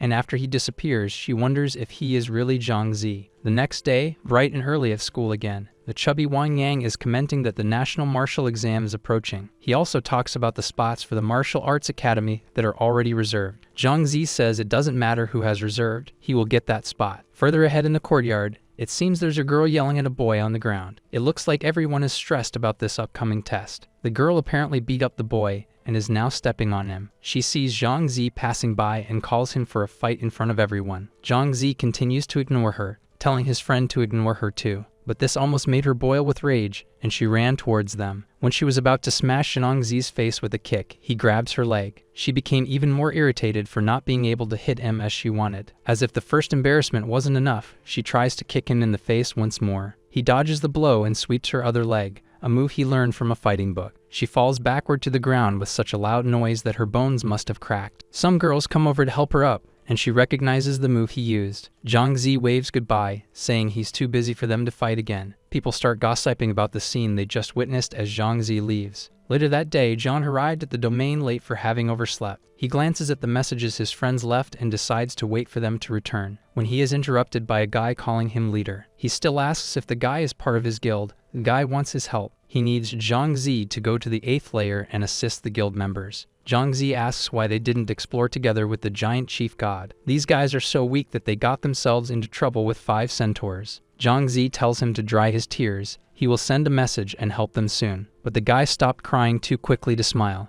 and Zhang Zi didn't notice. So they are back in the 8th layer of the demon's domain. They arrived at a rather suspicious stone alley, and the guy says it's right inside. Zhang Zi goes in, still somewhat suspicious. There are many flags and weapons in that place. The guy points to a building, saying that the guild members are trapped there. Zhang Zi shouts for them not to be afraid. The cavalry around is quite heavy, but saving those people is important. Zhang Zi prepares and summons the elite centaur chief, and the guy can't believe what he sees. Zhang Zi reassures the man, saying it's just a summoning. Then his chief charges into battle with the centaurs. Zhang Zi tells the guy to go rescue the people while he draws the monster's attention. With little choice, the man runs toward the building. Meanwhile, Zhang Zi thinks about how strange that place is. Zhang Zi wants to know why they are taking so long to come out. When a guy appears running toward him, the centaur crushes him before anything else. Zhang Zi realizes something is wrong and tells the chief to act. He throws the weapon at the man. Soon after, an arrow grazes Zhang Zi's body, and then he realizes the man lied. Now Zhang Zi's head is worth millions, and they want the bounty. Zhang Zi shoots an arrow, saying that few people like them will be able to defeat him. The arrow hits the guy's shoulder, and amidst curses, he reveals that this is a training ground, the field where the Minotaurs train, and they are about to return. Zhang Zi hears thousands of footsteps behind him,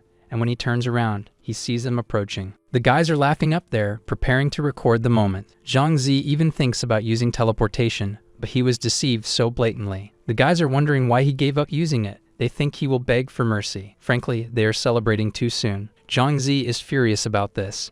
Now they will pay the price for having tricked him. The men continue laughing and talking about how things will end badly for Zhang Zi. Zhang Zi remains still as the centaurs advance toward him. Now he wants their lives. Panic arises when the guys realize what is happening. The centaurs were surrounding the tower they were in, not Zhang Zi. Zhang Zi ordered his centaur general to command all that cavalry to the watchtower. And so it was done. The guys screamed in fear as they were increasingly surrounded. With their swords, the centaurs destroyed the tower until the top part collapsed. The structure shattered on the ground, taking the lives of the men in the process. From a distance, someone mysterious was watching everything that happened hidden. When Zhang Zi reached the 9th layer, his friends had already returned as well. That place is very messy, full of traps and crazy cultist monsters. The guide says there are these cultist monsters in red and green clothing. After the one in red is defeated, the corpse turns into a new monster and attacks. The ones in green curse the adventurer who defeated them. There are various types of these curses, and they can last up to an hour, complicating everything. And worse than all this is the boss of the lair. In his room, there are poisonous snakes on the floor. After being poisoned, if not cured immediately, one is sure to kick the bucket. It's not possible to jump straight to the boss because he only attacks after the snakes are defeated. The group discusses finding adventurers to support them in the upcoming battles. Another option would be to buy some potions, but they are so expensive that it's not feasible to maintain. Zhang Zi noticed that Liu Yuning didn't show up. She had some family issues. He suggests that they go home to rest since they won't be able to fight anyway. Everyone says their goodbyes and heads back home, worried about how they will find support. At the Liu family mansion, Liu Yuning is in the garage dressed in a fighting uniform, preparing to start. Her cousin is on the other side asking her to take it easy because she is very weak. Liu Yuning knows the girl is joking. She mentions all the incredible things the girl has done. The girl asks if her cousin still thinks she can't join the academy, throwing a punch. Dodging the attack with precision, Liu Yuning tells her not to underestimate her opponents. The redhead tries to hit with her arm, but the other one dodges underneath and taunts her. The confrontation is interrupted by He Ili calling for Liu Yuning with little patience. Tang Kao Wei asks if she is hurt. She says yes, she met a kid at school who knows the Tang family's fighting style. The two start to talk seriously about it, and Tang Kao Wei even raises her voice. She wants to go home right now to find out who betrayed the family and revealed their fight. Liu Yuning thinks that she has never really worked hard. Talent is something you are born with. The next day is the day to register for the important national exam. Zhang Zi receives a call from Pan Pan asking if Xiao Feng isn't going to classes because she is working. He gets worried. They left home together that morning, so why didn't she go to school? At that moment, a notification from an unknown number arrives. Who could it be? A photo of his sister tied up with a message telling him to give up on the exam. He wonders who kidnapped her. Does he know their identity from the domain? Zhang Zi is completely lost, not knowing what to do at that moment. He remembers someone and decides to call Shenong Xiao Qin and ask for help to find her. Later in the ruins of the city, some guys are drinking beer while Xiao Feng is in the corner. The long-haired guy was complaining about the boss while the other two started to tremble. Zhang Zi appeared behind them, breaking down the door and asking where his sister is. He kicked the guy in the face so hard that it made him fall backward. Frightened, they quickly bow down, surrendering and telling him where Xiao Feng is so he can go see her. Zhang Zi yells once more, asking who sent them to do this to her. The long-haired guy doesn't think twice before saying it was Zheng Hao. He wanted to harm Zhang Zi. The anger grows even more, trying to make him give up his spot in the fighting academy. Zhang Zi now finds himself heading to the martial arts hall, cursing everyone. Zheng Hao is already there when Zhang Zi arrives, shouting for the guy. The two provoke each other, and Zheng Hao says he needs to eliminate the obstacles, even if it's him. The boy drank a purple liquid, grimacing at the bitter taste. Now it feels like a dark aura of shadows is surrounding his body. His eyes turned red, and he says that Zhang Zi will soon discover what it is in hell. His strength became greater than Zhang Zi expected. The blow he received was monstrous. What kind of terrifying drink would do this? Zhang Zi continues dodging the strong blows. Zheng Hao pauses for a moment to provoke, asking why he isn't fighting for real. He prepares for another strike, charging at him, but Zhang Zi is ready to hit back now. He was faster and landed a solid punch in the guy's stomach. Things must have turned inside Zheng Hao from how much he shook from that. But his anger also tripled, and now he is charging like an animal. Zhang Zi was caught off guard when his neck was grabbed and he was being choked now. The grip is so tight that he can't breathe. Suddenly, the guy flies off him. Someone kicked him. Zheng Hao goes flying, hitting the wall and cracking it. That guy is tough. The one who delivered that fierce kick was Xiao Feng's teacher. She showed up just in time. She asks if he is okay, and he says he almost visited hell. The redhead gives some orders to the other guys about what to do with the crazy boy. Zhang Zi comments that he drank something strange that made him strong, and she says she knows. It is a forbidden drink from the demon's domain. Zhang Zi thought it couldn't be brought back. The guide is outdated. About 2 years ago, they found a way to bring things back from there. Xiao Feng was also there. We know that Zhang Zi must not have spoken to her before. They hug each other with nostalgia and emotion. The woman tells him to go home. He says to talk to him if they need anything, and his sister asks if he managed to sign up. Zhang Zi reassures her, saying he did. He will go to the academy, and everything will be fine. That day, Zhang Zi ended up arriving much later in the demon's domain. Liu Yuning asks if something happened. He says yes, but everything was resolved there. His partners start asking how they will fight in that layer. Zhang Zi even posted that he needed help, but it's hard to find available people. Until the Dragon King comments that he knows an adventurer who has a group that can help. The group wants to know why he didn't mention something so important and useful to them before. It's because this person is very greedy and it wouldn't come cheap. It would be very expensive. The Dragon King comments that considering the history, the man would want everything. Everyone was surprised. The guy was just going to help and wants to take all the loot for himself. The Dragon King says he is a friend of his father, a skilled and mysterious man. Zhang Zi says he is the one they are looking for. He wants to meet the guy now. They have no other choice. They need all the help they can get now, and the Dragon King will get in touch. Zhang Zi still doesn't want to go home. He wants to see a temple and calls his friends. The others will go home to rest while the three will check the situation of the place. In that layer, the monsters stay inside the temple. If they don't pass through the door, they are safe. Some people whisper about them as they walk, talking about the dangers. After walking a bit, they find a place with evil energy. It looks like a fog. Even before they start fighting the monsters, they are affected by it. The corridor is large, and beyond it is the boss, and there are also many cultists there. They decide that it's enough for today and make a small plan for the next day. In the suburbs of Tianfeng City, Zheng Hao is in the police car. They are heading to the National Security Department. Suddenly, a stone is thrown at the car. The girl in front shouts for them to be careful. The tire hits the stone, and the car starts dragging a bit on the ground. She is already getting out of the car, ready to face the situation or whatever caused that. The place looks deserted, with only the police car present. But high up on the building in front of them, a mysterious person observes the situation. The man wears black clothes and a mask with a smile on his face, a charming disguise. The redhead jumps up towards him, asking who he is. He was as quick as she was in dodging her attack, an incredible speed. The mysterious figure says that who he is doesn't matter, only that the dawn of victory will shine. Before she could finish her next question, he disappeared like Batman. Down on the ground, an explosion occurred. She fell into a distraction and let her guard down. The next day, Zhang Zi is back at school. The martial exam is just around the corner. Xiang Xiaoqin appears to talk to him, and he greets her in a very formal way. She brings news about the guy from that day. Zheng Hao has been kidnapped. The woman is there to demand a favor for having helped him last time. He owes her one. He says he will do it. She says that now he will join the National Security Department. Zhang Zi takes the paper she handed him. On the paper is the name of a person who will train him to ensure he passes the academy exam. Later, at the address, a woman was already looking for the teacher for her son. Zhang Zi arrived and approached the house.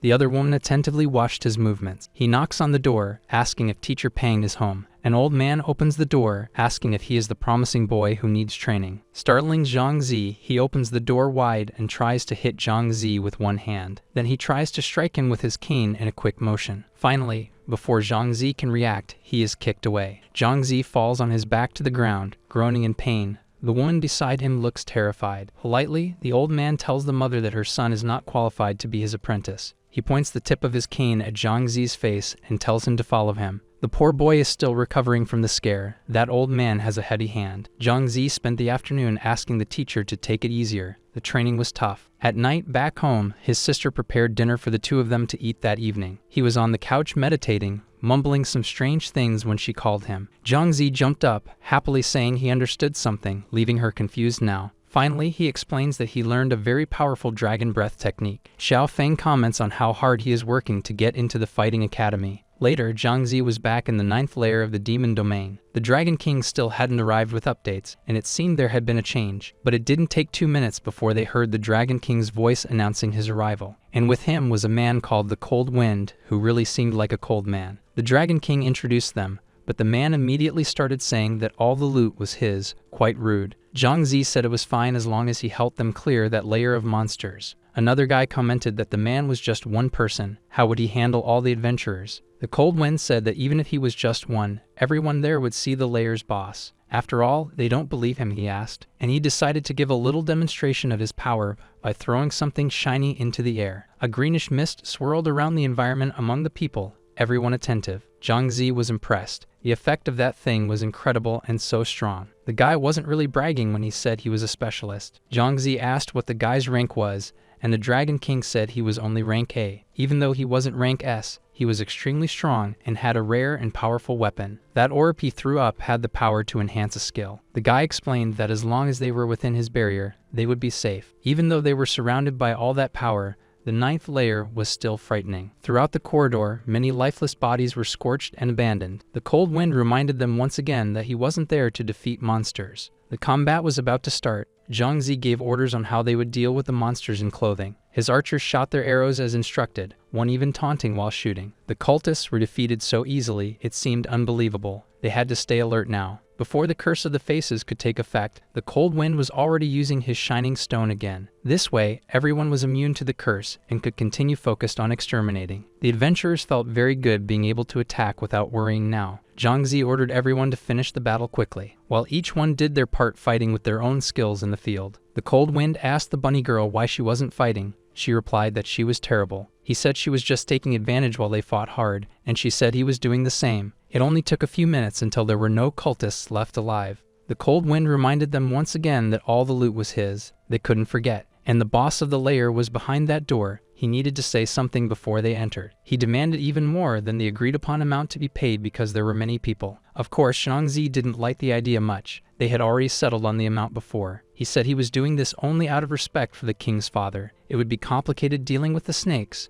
and there were many adventurers. Once again, they would try to negotiate, asking the man how much money he wanted. He asked for 500,000 per person. Look how beloved he is. The group was even more shocked and indignant. That was an incredibly high amount. The guild had no way to come up with that much money per person. This man was very greedy. The bunny girl said that when he goes to the underworld, even lonely ghosts will look at him. For some reason, those words affected the guy, and he asked where she learned that. Zhang Zi jumped in, saying that the bunny girl could be impulsive sometimes. The cold wind continued insisting, asking where she learned those words. It was her father who told her those things. He asked if her father was Cao Ye. The bunny girl said yes, that's right, that was his name. He must have known her father. The man said her father was his leader and even an introductory mentor. She asked if he knew what happened to her father and why he didn't come back. The guy slapped his hand on his face. The bunny girl's father had saved his life. The Dragon King comments that they left national security due to an incident. At that time, the group had 7 people and Stao Yi was the leader. They were on the 30th layer. They were the first to see the Snow Woman. The chief of that layer, Zhang Zi, heard. Everyone was deceived because she appeared to have a fragile and weak appearance. She used just one strike, and 6 of the 10 men were frozen instantly. To protect him, the captain, the bunny girl's father,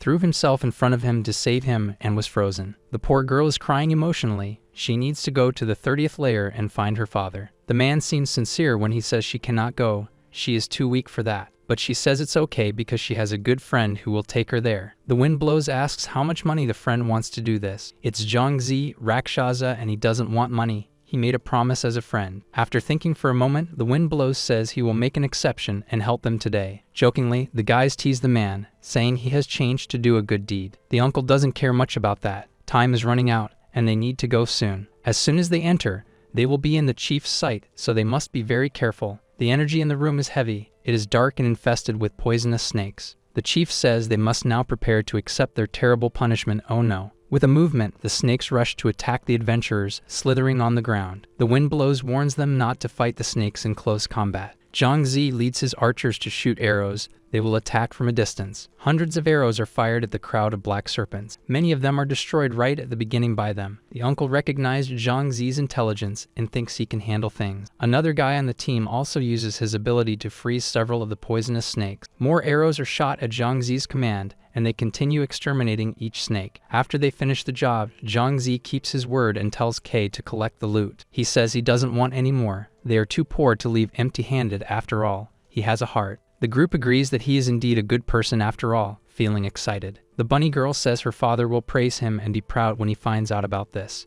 The uncle explains how to defeat the archbishop. They cannot be hit by dark magic. The Dragon King says what the uncle says doesn't make sense with what is written in the guide. He explains that the guide was written a long time ago and people were very weak, but with the uncle's barrier down, they don't have to worry because everything will be fine. The Archbishop can enter the third phase by turning into a giant snake to attack them. He can also drain health from the adventurer to increase his own strength. Even though it seems scary, there are many adventurers to fight the boss. They became more excited and confident. Zhang Zi is ready to draw attention. The arrow hits right in the middle of the Archbishop's chest. He curses the adventurers with various names as he begins to use his powers. Orders are given on what each one will do to work together in that fight. Brother Giant God launches several chunks of ice at the boss as Zhu Shen commanded. The Dragon King and Liu Yuying, the close combat duo, spring into action, running closer. The Uncle Kai tells the bunny girl that she made a great friend. Zhang Zi is good at leading. The girl comments on his ability, leaving Uncle Kai completely shocked. The man starts to tremble with fear.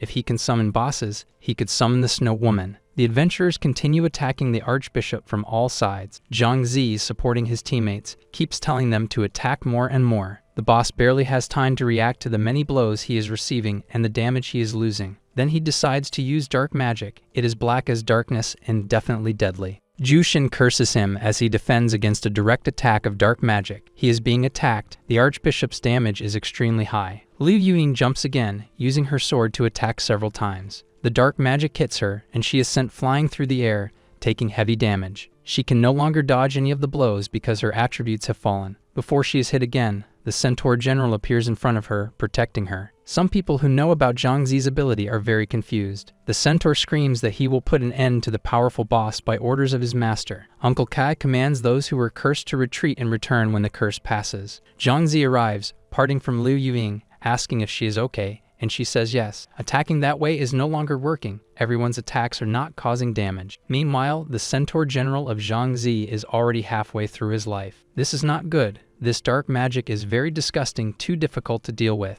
Zhang Zi, realizing he might lose his baby, starts to test something. The Archbishop boss became furious and cursed him again after the centaur had disappeared. Then Zhang Zi summons him once more, and the centaur reappears in front of them. The curse that had hit him simply vanished, and his life was restored. The Centaur General then grabs his spear and throws it at the Archbishop, hitting his chest. And in this way, Zhang Zi and his guild defeated the boss of the 9th layer. The adventurers begin to celebrate their victory, thinking everything is over. They got excited too soon.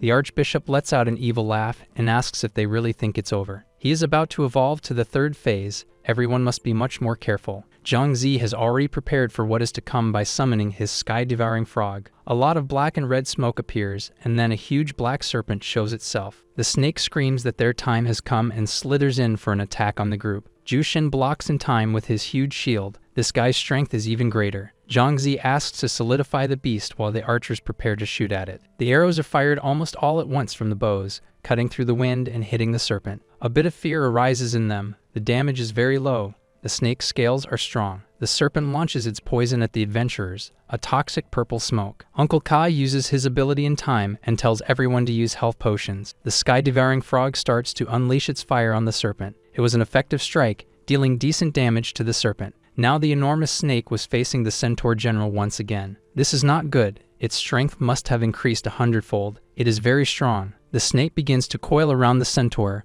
who looks small compared to its size. His blood is being drained. If not interrupted, he will be shredded. The snake releases the centaur at once, saying that the blood is good. His life has already diminished. The centaur can no longer fight. Now they depend on the Dragon King and Liu Yuying. This guy really likes Zhang Zi. He praises him again, but Kai says the team is still not strong enough. He says they are good, but there are problems with the team composition. He doesn't see it. We have 2 for close combat, a mage, a healer, and a long-range archer. It is extremely important to have magical output in the team, and theirs is not powerful. The old man suggests to Zhang Zi to introduce some people to improve and strengthen his team. Zhang Zi would need at least 500,000 to recruit each of those people. He quickly dismisses the idea because it is too expensive, and besides, he doesn't know those guys. While the 2 were talking, the Dragon King was battling the snake and attacking. Unfortunately, he was caught by the legs, and the creature began to coil around him. The princess scolds him for not dodging while using her ability to try to heal him. He regains his life, and Liu Yuying tells him to fall back for now. The serpent laughs monstrously again and releases more toxic purple venom. Zhu Shen is doing her best to contain the poison. She is healing many people at once, and her energy is running low.